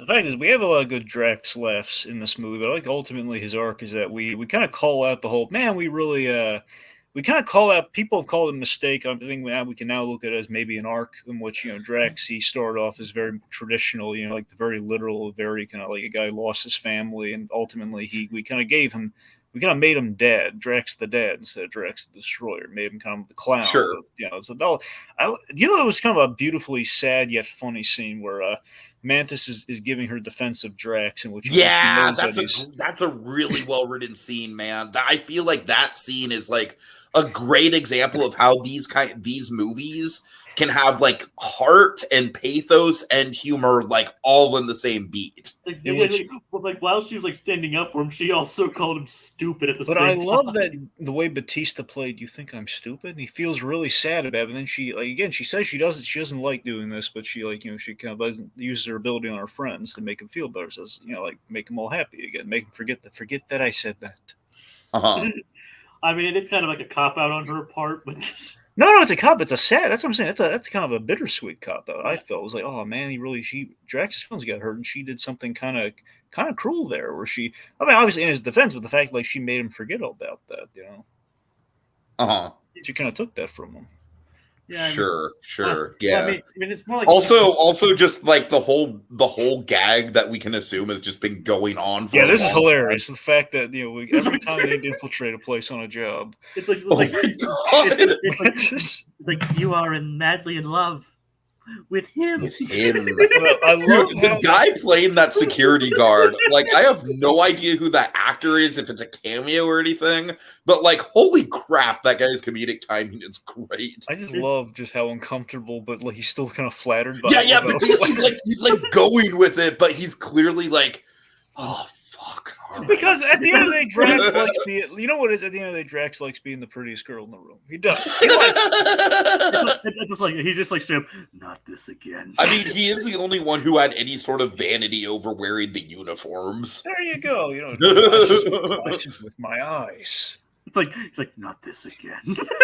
Oh my god, Colby says I wanted to see that guard come in and save Drax after he got shot. I know, me. You know what I wanted to see? That would have been awesome. I wish they would have done that. What I was almost expecting was like he was like, you know, because the guard was all for like killing the intruders, but then he'd see Drax among them and be like, no, I don't want to shoot him. You know, I kind of expected a part. Yeah, that is a little. I wonder if that was a deleted scene. I would like to think that there's a deleted scene somewhere in there where that guard has like another beat with Drax during the fight. Or he's like, you're one of the intruders. That sounds great. Don't make me do this. Oh god. Also, speaking of missed opportunities, I don't think this affects the movie at all. It's just kind of like I would have loved to see it. When Gamora finds the picture of Star-Lord Peter with his grandpa and mom, dude, that totally should have been the Epcot picture. All right. I don't know. I think that would have been a cool tie-in to the attraction. I don't know. Anyway, imagine if that guard like took the bullet for Drax. Just imagine, like, that would have been great. like no, it's like you sacrificed yourself. Then, as he's dying, he's snapping at him. He's like, "What did I do? You saved my life." Says, "Who are you?" Oh, it's like, do I know you? No. Okay. So kind of bouncing around. So with Drax, I do think Drax, again, like very, very good story. I do think the plot with saving the kids feels a tiny bit shoehorned in. Well, yeah, the fact that we randomly have a bunch of kids on. That's what I'm saying. I know he's building the next generation of the thing, so it's not. I love what they do with the kids, and frankly, I think the monkey noises scene. Tell me that didn't have some Robin Williams vibes. Well, maybe. I think it had some Robin Williams vibes. Well, I mean, I get what you're going for, Tiki. I'm just saying, like, dude, Robin Williams. I don't know if it's the best comparison, but you're not wrong. I'm just saying, just as far as like how Robin Williams could work with kids and I don't know. I think he had a lot more tools in his arsenal than beep bop bop bop bop. No, but I'm just saying as far as how he's interacting with kids goes, Dragon. That's kind of what I'm getting at with the Robin Williams thing. I mean, in what world is that a monkey? Yeah, but I think that is it fair to say that's Drax's best scene in the film. I mean, you have a lot of good Drax games. I think in terms of that, honestly, you know what? For me, though, I mean, Drax is obviously part of this. I like where she says, you're not Drax the Destroyer, you're Drax the Dead. I don't know. That to me was Drax's Drax's best. But you're right. It was a good scene for him. So yeah, probably might be the best scene Drax in the movie. Yeah. I mean, it's basically where Nebula realized that, like, it's like, you're not a destroyer, you're a dad. That's what I'm saying. That to me that I think brought. I feel like that's less of a scene and more of just like the payoff of his arc, though. Oh, fine. It's the payoff of his arc. It's a nice moment. Yeah. All right. Okay. So Mantis. Should we jump to Mantis? I mean, if you insist on going character by character, yes. Let's talk about Mantis. Go on. I do. Like I said, it is interesting that they kind of referenced her being Peter Quill's sister. Now, I knew that would be a factor in this movie, so I warned my dad, like, dude, you have to see the holiday special before you watch Volume 3. Come on now. Unfortunately, that's kind of an example. I mean, along with the Gamora thing, but more so that Mantis thing, that's definitely going to be like, it's a little bit of WandaVision going. It's a little bit of WandaVision, the Doctor Strange 2. Like, you're going to want to watch the supplemental Disney Plus thing on that one. But you know what? I mean, the holiday special is like 40 minutes long with credits? Yeah, pretty much. Yeah. No, look, I'm not saying it's an By the way, I arduous thing. love that. I love that the Kevin Bacon kidnapping comes back as like a newspaper gag or a news report. Oh, that is I noticed that. I was like, hey, look, it's the holiday special. Right. It is kind of weird that it's happening that he's like, it's a newspaper from probably like months ago. It makes it even funnier they mentioned him in Infinity War. They They mentioned like that Thor didn't know. The fact that Thor for a moment thought that Kevin Bacon was a member of the Avengers. Or he might have been. Like, I don't know. It's been many years. I've not caught up on what's going on down there. Maybe he's an Avenger. Okay. So yeah, Mantis, I think once again, I mean, very strong moments from her for sure. I really like how they incorporate her power set. I really like her friction with Nebula. I feel like in some ways she's also kind of like the heart of the group as far as just kind of like she's kind of the glue keeping everyone together during the stressful moments. Yeah. But then the scene with the beat with the alien creatures that she's wrangling, a little out of nowhere, but I think it's sweet at the end. I think it's kind of a buy that we had to redeem those creatures from the opening of Guardians. I mean, yeah. Honestly, you know what I think it was? I think everyone remembers them from the rides. Like, we got these guys are a memorable creature design. We have them on file. The people know them from the ride. Let's get them in there and let's do something with them. And the thing is, it's like they showed that the Guardians had like issues with just one in the first movie. She's able to tame 3 of them just by just by empathizing with them. Mm-hmm. So yeah, overall, I think Mantis was very well served in this movie. Although, like I said, as Dragon pointed out, I kind of do wish they emphasized the whole sister aspect a bit more. It's like, I mean, like he's your sister. It's like, yeah, but he doesn't listen to me. Yeah. I mean, I don't know. Again, this movie's just kind of like it is Rocket's movie, so it's like if they emphasize that too hard, it would have taken focus. Let me ask you this: do you think it was a good idea to have Mantis go off on her own with the giant creatures, or should she have gone to Earth with Peter? I really do like. I mean, I like the idea that she's setting out on her own. Because she has no emotional stakes on Earth. Peter has the emotional stakes on Earth. You know what I mean? No. I agree with that. I'm just curious, like playing devil's advocate here. Like, do you? Yeah, that's kind of where I come down on that. And who's to say they won't ever meet up again?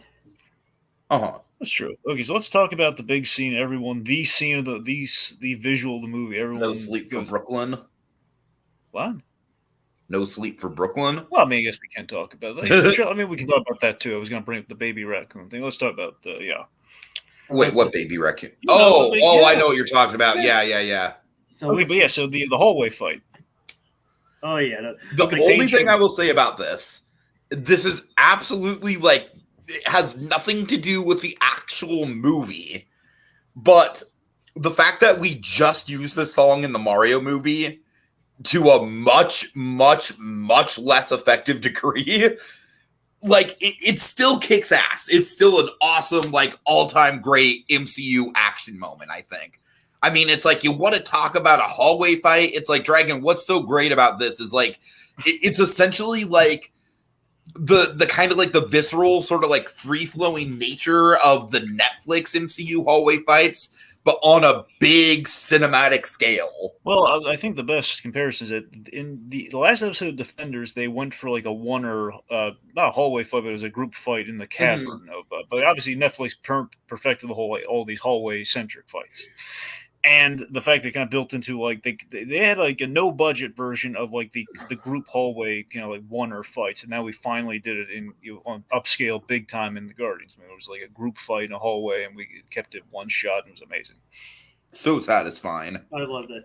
I really love that fight. I mean, like it basically shows like how well the Guardians work as a unit. Absolutely, yeah.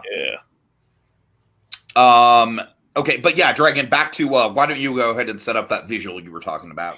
Yeah, I mean, every time I was walking on the movie with my friends, like everyone was like just going gaga over that. And it was a great shot. Don't get me wrong. It's the fact of Rocket when he kind of he's walking by, they're evacuating all the kids and everything. And Rocket walks by the lab, like kind of where he was, like where all the animals were caged, where he was at the start of the movie, in the flashback. And he walks to it. He's confronting his past, and he sees that he's a raccoon. And he turns to his right, and he sees basically other baby raccoons. Because presumably the High Evolution has been trying to recapture what happened with Rocket with other characters. It's even more horrific if you think about it. They don't explicitly say that in the movie, but if you think about why are they still there? Like, oh god. Like, he sees the raccoons, and then the camera just pans over to the side, like all this listing like the whole genus, species, everything, and then raccoons. So it puts 2 and 2 together, and then now he is like, instead of like the harmful human hand, man, the hand of man. Yes, man. It is a Rocket, like in this big old face with these little tiny raccoons that are kind of cuddling up to him, and it's like, oh man, look at When they were snuggling up against Rocket, I was just like, aww. So that's great, but then the emotional gut punch when Rocket realizes how many other animals are in there. And they're gonna die. Mm-hmm. So I love it's already a ticking clock, because Cosmo, with the very little we do get with Cosmo's pulling a Herculean feat here by basically docking the 2 ships and doing like a telekinetic thing. I mean, her and Nebula really teamed up well for that. Yeah. So with the one with the Rocket stuff with that what was I had a point. What was I going to say about that? Evacuating animals. Oh no, I was going to say I feel like, like the line in the trailer, like, Pete, I'm done running. Like, that is about the most perfect setup to that line you could possibly have. You know what I mean? Oh yeah, actually, we see like what happened when he was trying to run away with his friends. Like, right, exactly.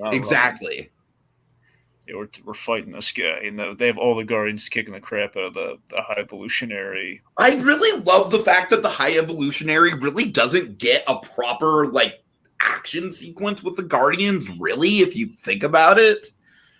Like, I love the fact that he's a very hateable villain, and it's like he does have some tech that he's working with, that to make himself a little bit of a physical threat, but it's just all in his actions. That's what makes him a villain. It's not that he's some uber powerful guy. It's all in what he's actually doing. And of course, his gravity powers is used to pretty good effect too. Mm-hmm. Yeah. But you know what, with the gravity thing, I think it's a lot more respectable than usual. We always have this trope with villains these days, which gets really getting on my nerves. And we kind of did with him, but we grounded it with the whole gravity thing, where you have the untouchable villain, where basically it's like Darth Vader on steroids, where they can just like throw people against the walls and everything. Which we had that with Kang, but Kang it made sense. But every other time we do that, it's just starting to get old. Yeah. I mean, like the untouchable villain, they're just gonna like throw him against the wall. It's like, no, it's like Supernatural's the best example. So many times you have those villains, like after the first season, it's like, and the villain's just gonna throw him against the wall again. They can't magic element, so they can't physically get their hands on him. And that whole I mean, where Evolutionary was like basically pinning Adam Warlock against the wall. Yeah. I mean, yeah. Yeah. All right, so point being, we evac all the animals and everything. So then Peter Quill, he almost dies. Now, again, there's a darker version of this movie, I'm sure, in which I'm not saying it's actually, or you could say gritty reboot. Not now. Point being, there's a darker version of this scene where which Peter Quill. It looks. I was. My heart was in my throat here because I love Peter Quill. And I was like, oh no, the movie where all the Guardians are on the chopping block, and we've set up that he wants to, everyone wants him to go to Earth. Like Mantis says, you should go to Earth to see your living relative. And I like that we kept bringing that up because it is a thing that we brought up in the second movie too. That he does have family there, but he will not go to Earth because that's where his mother died. He has this horrible trauma associated with it. He doesn't. There's nothing left there for Earth for him. And even brings up, like, how old he is. He's probably not even around anymore. So all that is very interesting. The fact that Peter Quill's kind of at the end of the story. If the Guardians are done, and if he refuses to go back to Earth, there's a question of like, what is he doing out there? And the fact that in a story about trauma and loss, and if you're going to cling to the past, and Rocket confronted his past and he moved past it. He moved forward. Peter Quill, the moment he went back for that Zune, I was like, oh no, he might not be coming back. And we saw him drifting in space. And there's a bit where his face kind of puffs up. And I was like, oh my God, we actually... I legit, Dragon, at that moment, I did think like, oh shit, they did it. And he think about how he died like Yondu. I will say, one of the things that kind of spoiled it a little bit was how they really made a point to emphasize like Adam Warlock being kind of like emotionally touched by Drax saving him. Yeah. Or Groot saving him, I mean. Yeah, and so I was like, in the back of my mind, I was like, yeah, but we have an out with Adam Warlock, and sure enough. But at least they like pointed out like the whole creation of Adam bit. Like the ways like he did the whole outstretched finger and everything. I mean, I think sure. I think that I mean I might be reading into it a bit, but I think that was James Gunn's like, yeah, he kind of expected it at this point, so I'm gonna be on the nose.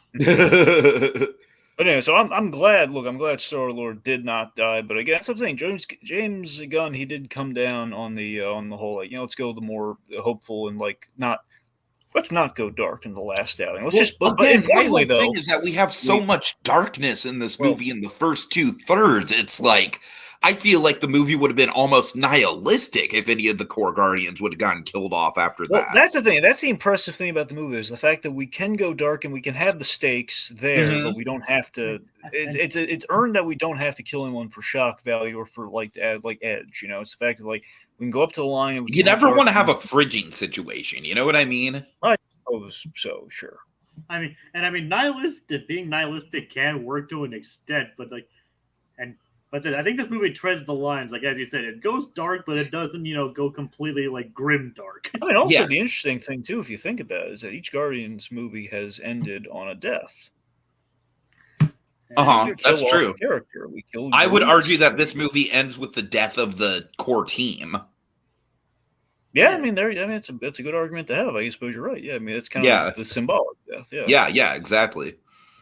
But really quick, just to get it in there, I do like, even though I completely agree there should have been at least one or two more scenes, I do really like the Kraglin and Cosmo stuff when we get it. I would love to see those two more like as like more like main characters in a future Guardians movie. I kind of want to see like a short film with those two. I mean, that seems to be the proper way to go about that. Yeah, because again, they're nicely paired together. It just feels like the only times we're going to check in with them, it's going to just be for this running gag. I completely get it. I completely get it. All we're going to do with them until we have the great good dog payoff. That's all we're going to. It's a fun runner. Don't get me wrong, but this is not an hour-long special. This is a movie. It's like take that back. You called me a bad dog. Take it back. I do really. I'm always a sucker for like anthropomorphic dogs just acting like real dogs. So I do think it is very much like a real dog to get very bothered by being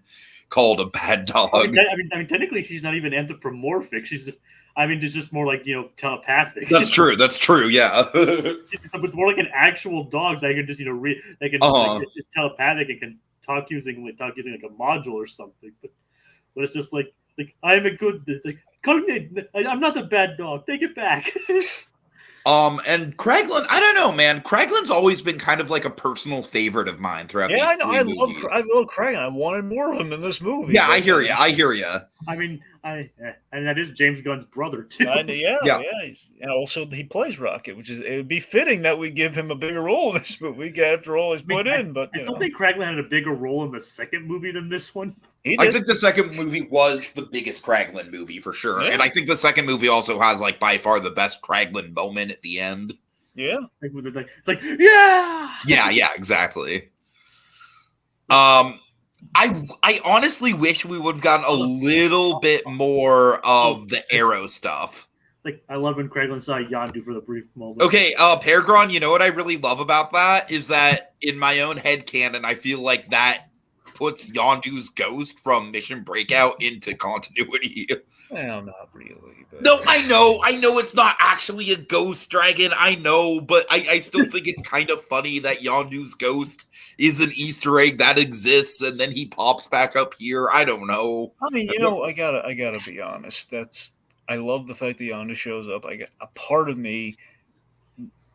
I mean, the line is accurate, but it feels like, man, we just literally used the line that he said to Quill. Just totally, it does feel like more of a Peter Quill moment than a Kraglin. It just feels like, I mean, look, I agree you should show up. A part of me wishes he said something else, but the line that he said is what he needs to hear right now. So it's kind of, right. Well, he does need to hear that. I also feel like it's very much a moment where it's like, again, if you're not like caught up on the Guardians movies and suddenly like this blue father figure character just it's like, who the fuck is that? Well, I mean, they know who Yondu is based on the other two movies. I mean, well, if they're watching Volume 3 first, then that Yeah, would that's be, what I'm saying, Dragon. Like, Bro. on the off chance that someone watches this blind. Who could be that dumb, Tiki? Come on. I mean, to be fair, my grandma and I saw it together on our trip, but she just saw it to kill time. So that's what I'm saying. For people like, I really was hoping that at least the rocket stuff. Yeah, but she's seen the connect with first my two. grandma more. No. Wait, get out of here! Really? Dragon, she is not a comic book person, okay? She's just not. I'm gonna paraphrase you. You're a bad grandson. Oh my god. biological. Oh god! All right, I don't think that works the way we need to right now. I didn't say non-biological. I said biological. Either way, let's just okay. let's press on.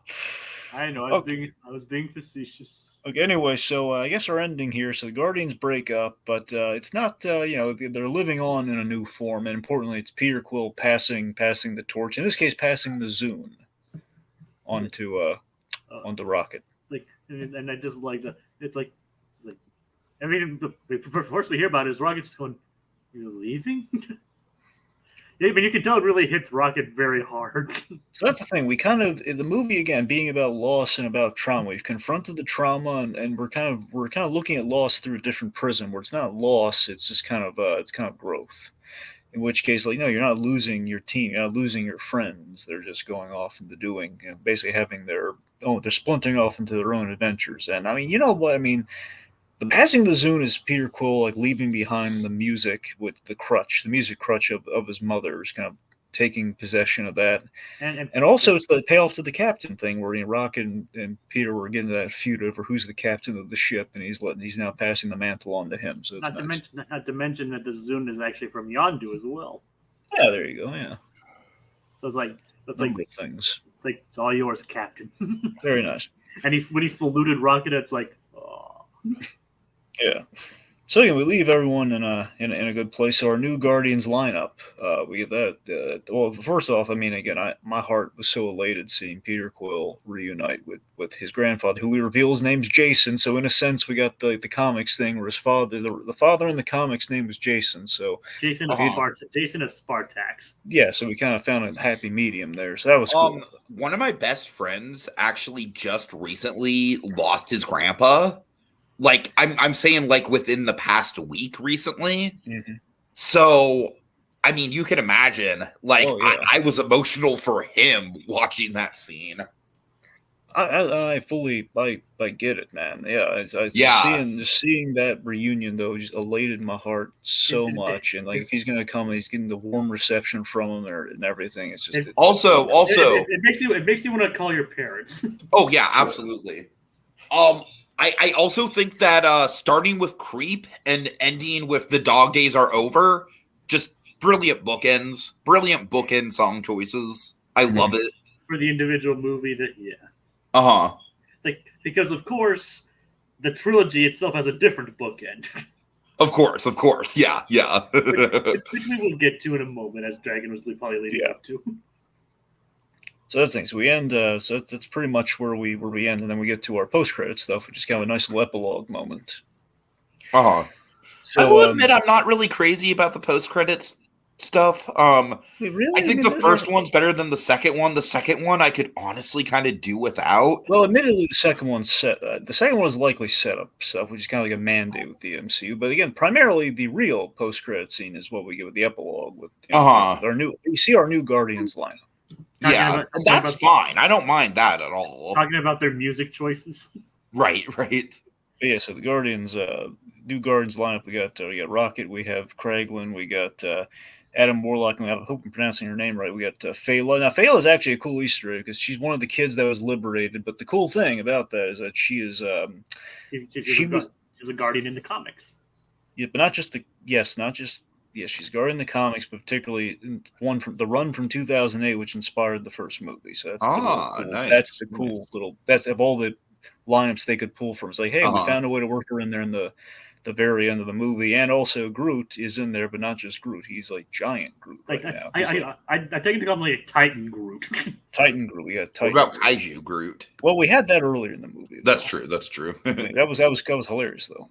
It's like no, don't go Kaiju. I don't know if you want to. I don't know if this is like fully realized Kaiju. Also, I'm sorry if I missed it, but like we need to emphasize the whole like "I love you guys" thing. Ah, yes, right. Groot said his first words. Like, I mean, that's big. That's really big. well, I mean, it's almost even bigger than we are Groot. Oh yeah, absolutely. We built to it. like- Colby, I think, is right on here. He says, I also loved how we now understand Groot because we've been with them so long. And Colby, like, yeah, to your point, like, I think absolutely, like, throughout the movie, we pretty much do get his inflections. You know, it's like we don't even really need them translated at this point. I love you guys. Then he says, especially after the subtle buildup of Gamora not understanding him, it was built up really nicely. It was sweet, even though everyone laughed at it. Yeah, totally. Although, like I said, I will say that out of like literally everyone on this poster, Groot does have like he just simply doesn't really have an arc in this movie. Well, he saves Adam Warlock, and it's not really an arc though. But yeah, That's not really an arc. No, I agree. That's not an arc. Yeah. I mean, it is nice to like Adam Warlock. You can say decapitates Groot. Yeah, he's still buddies with him at the end. Like, well, you can say that he kind of already had an arc throughout like Infinity War and Endgame. It doesn't. You don't really. Go ahead. Sorry. With his father figure on his deathbed, though, that's not friend or father figure. That's a missed opportunity there. I'm not gonna deny that. Yeah. And just really quickly, because I'd be remiss if I didn't bring it up. What really sold me on like, okay, he should have had more screen time, and he kind of feels a little bit shoehorned in. But like when Adam Warlock goes for that hug at the end, I'm just like, Will Poulter, you got me, yeah. Man. You nailed the character. I wish you would have more screen time, but you got it.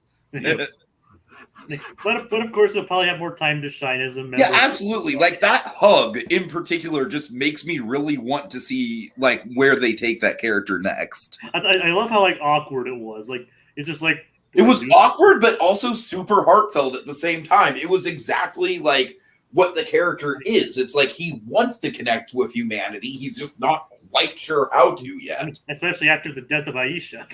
Yeah, that's for when his mother died. Okay. All right. So lastly, so the other pros, yes. I was trying to get to like how like after talking about their music choices, and then they're trying to save this new group of people. Yes, of course. The scene of Guardians of the Galaxy for me is the opening from first Guardians of the Galaxy movie, which the opening credit sequence. So was it Redbone? Was that the name of the group? Yep, Redbone. Yeah, Redbone's. Come and get your love. Come and get your love. And it's a bright, completely full circle. It was just flawless. And the way Rocket just picks that song as they're heading off to battle. Yeah, saying it was one of Quill's favorites. Like, yeah. And it's just like that's like the perfect way to end the trilogy. Yeah, I love that so much. It's a perfect epilogue. I felt. So speaking of which, then we have our the other post credit scene at the very end, which is more of a tease, most likely for where we're going next in relation to any Guardian stuff. At least the one that, if I'm a betting man, best case scenario is going to be a Marvel presentation, like a short sort of thing if they're smart. Otherwise, it's going to be a show, which I mean I'd be down for because I love this character, but they're going to do presumably an adaptation of the comic The Legendary Star-Lord, which essentially is Peter Quill when he returned to Earth and he's kind of dealing with mundane issues, which I love that idea. I'm down. Okay, you know what's interesting about that, Dragon? Like, I actually read that. Now that you say that, I had no idea that was a thing. Yeah.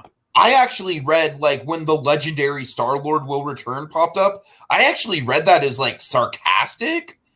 And so, like, I was actually really thrown off a little bit by that. I was kind of like, oh, okay, well, that kind of, like, emotionally deflates the big ending of Peter's character arc a little bit. They're kind of turning him back into a joke.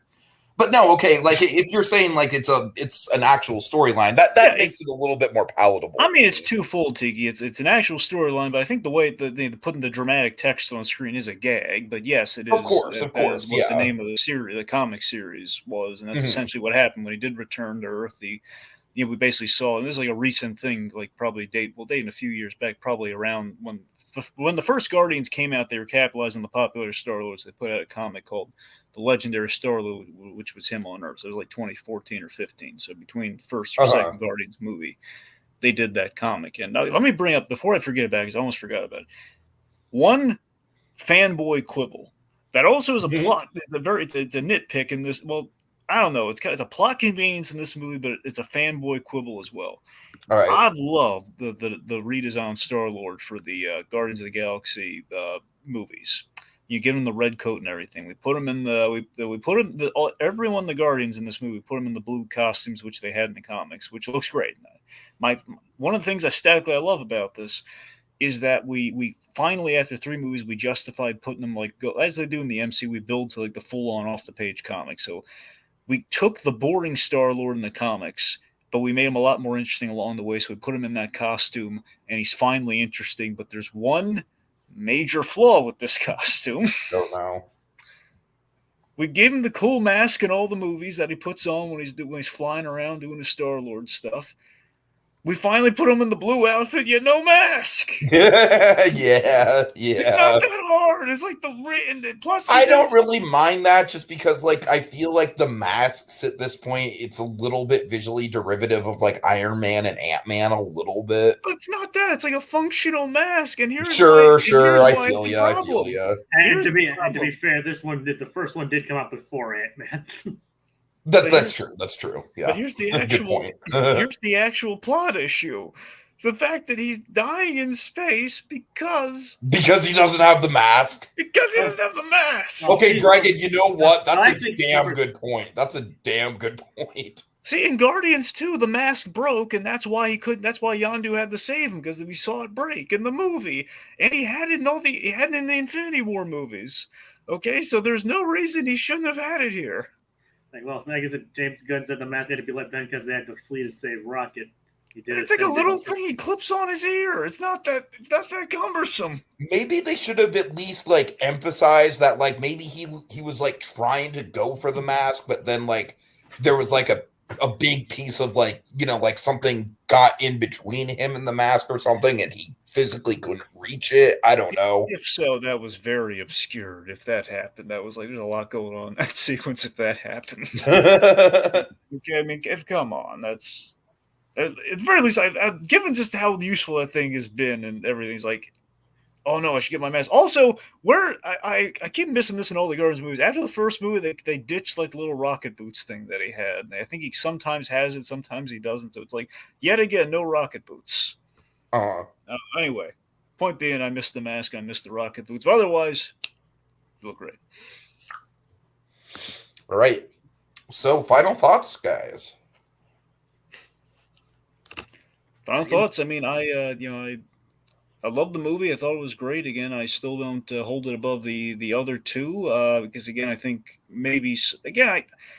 it's hard for me to get past the writing holes just because it's not just one thing. It's like it's just kind of one thing it kind of creeps its way through the movie in terms of like our sequences are good. We're just not gluing them together properly. But again, I love the pieces though. I just can't say it's like as tightly like perfect and like just jazzing me out of my mind like I can say for the first movie or like to a degree like the second movie. But I do love what conceptually James Gunn's doing here. I like that it was his story. He told it the way he did, and he made a great character piece. He didn't go overblown with it. He didn't get bullied into making choices he wouldn't make. This feels distinctly like his movie. I'm proud that he was able to make it and go out on a high note in the MCU before he's shifted over to the competition. So this is it's an unprecedented thing that we would have like an occurrence like this. And again, it's a win that the MCU was really in need of recently. And I'm glad they had it. Jacob? Yeah, as I said, like this movie hit all the right notes for me. Like, it's like I've loved all the movies. Like the second one, like especially, it's like one of the best endings in the entire MCU, if you ask me. It's like, but as far as like, basically, I was looking forward to this movie. I think it delivered. As I said, might need a little bit of tuning in, but for what we got, ladies, it ended in a satisfying place. And if this is the last one we see of the Guardians, I can say they definitely went out on a high note. Yeah, guys, this one for me again just absolutely knocked it out of the park. I mean, I think the rocket stuff is just like it's emotionally resonant for everyone, but like I really just it's just I basically spent the last like third of the movie in tears. I really did on a rewatch. And you know, again, like as like having seen this movie a second time, I genuinely think this might be one of the best MCU movies for a rewatch, just because of how much more substance is in those earlier moments with Rocket when you know exactly what's going through his head. There's a lot of substance here. I definitely agree with Dragon that out of the three movies, it's probably the one that is the messiest as far as plot. I definitely agree with you there. But man, emotion is emotion, heart is heart. James Gunn just has delivered that on a silver platter in all three of these movies. And I think this trilogy, like I said, I really think it might not be like as perfect as like the Toy Story trilogy or the Lord of the Rings trilogy. But Dragon, I think the original Star Wars trilogy is a good point of comparison where it's like all three of them are just absolute banger movies. And I feel like it's just kind of like a matter of debate. Like there's absolutely people who think if not think Return of the Jedi is the best Star Wars movie, at the very least have it as their favorite Star Wars movie. So it's like, you know, I think there's a debate to be had for all three Star Wars movies being the best. Whereas I also think there's a debate to be had for all three of the Guardians movies being the best. I just think it's an absolutely rock solid, consistent trilogy of films. And man, the MCU is going to miss James Gunn. That's all I can say. All right. Well, big thanks to Keeper Colby as well as Richard's Victims for joining us in this discussion. And yeah, see y'all later. Come and get your love. Come Are and you get there, your God? I am Groot.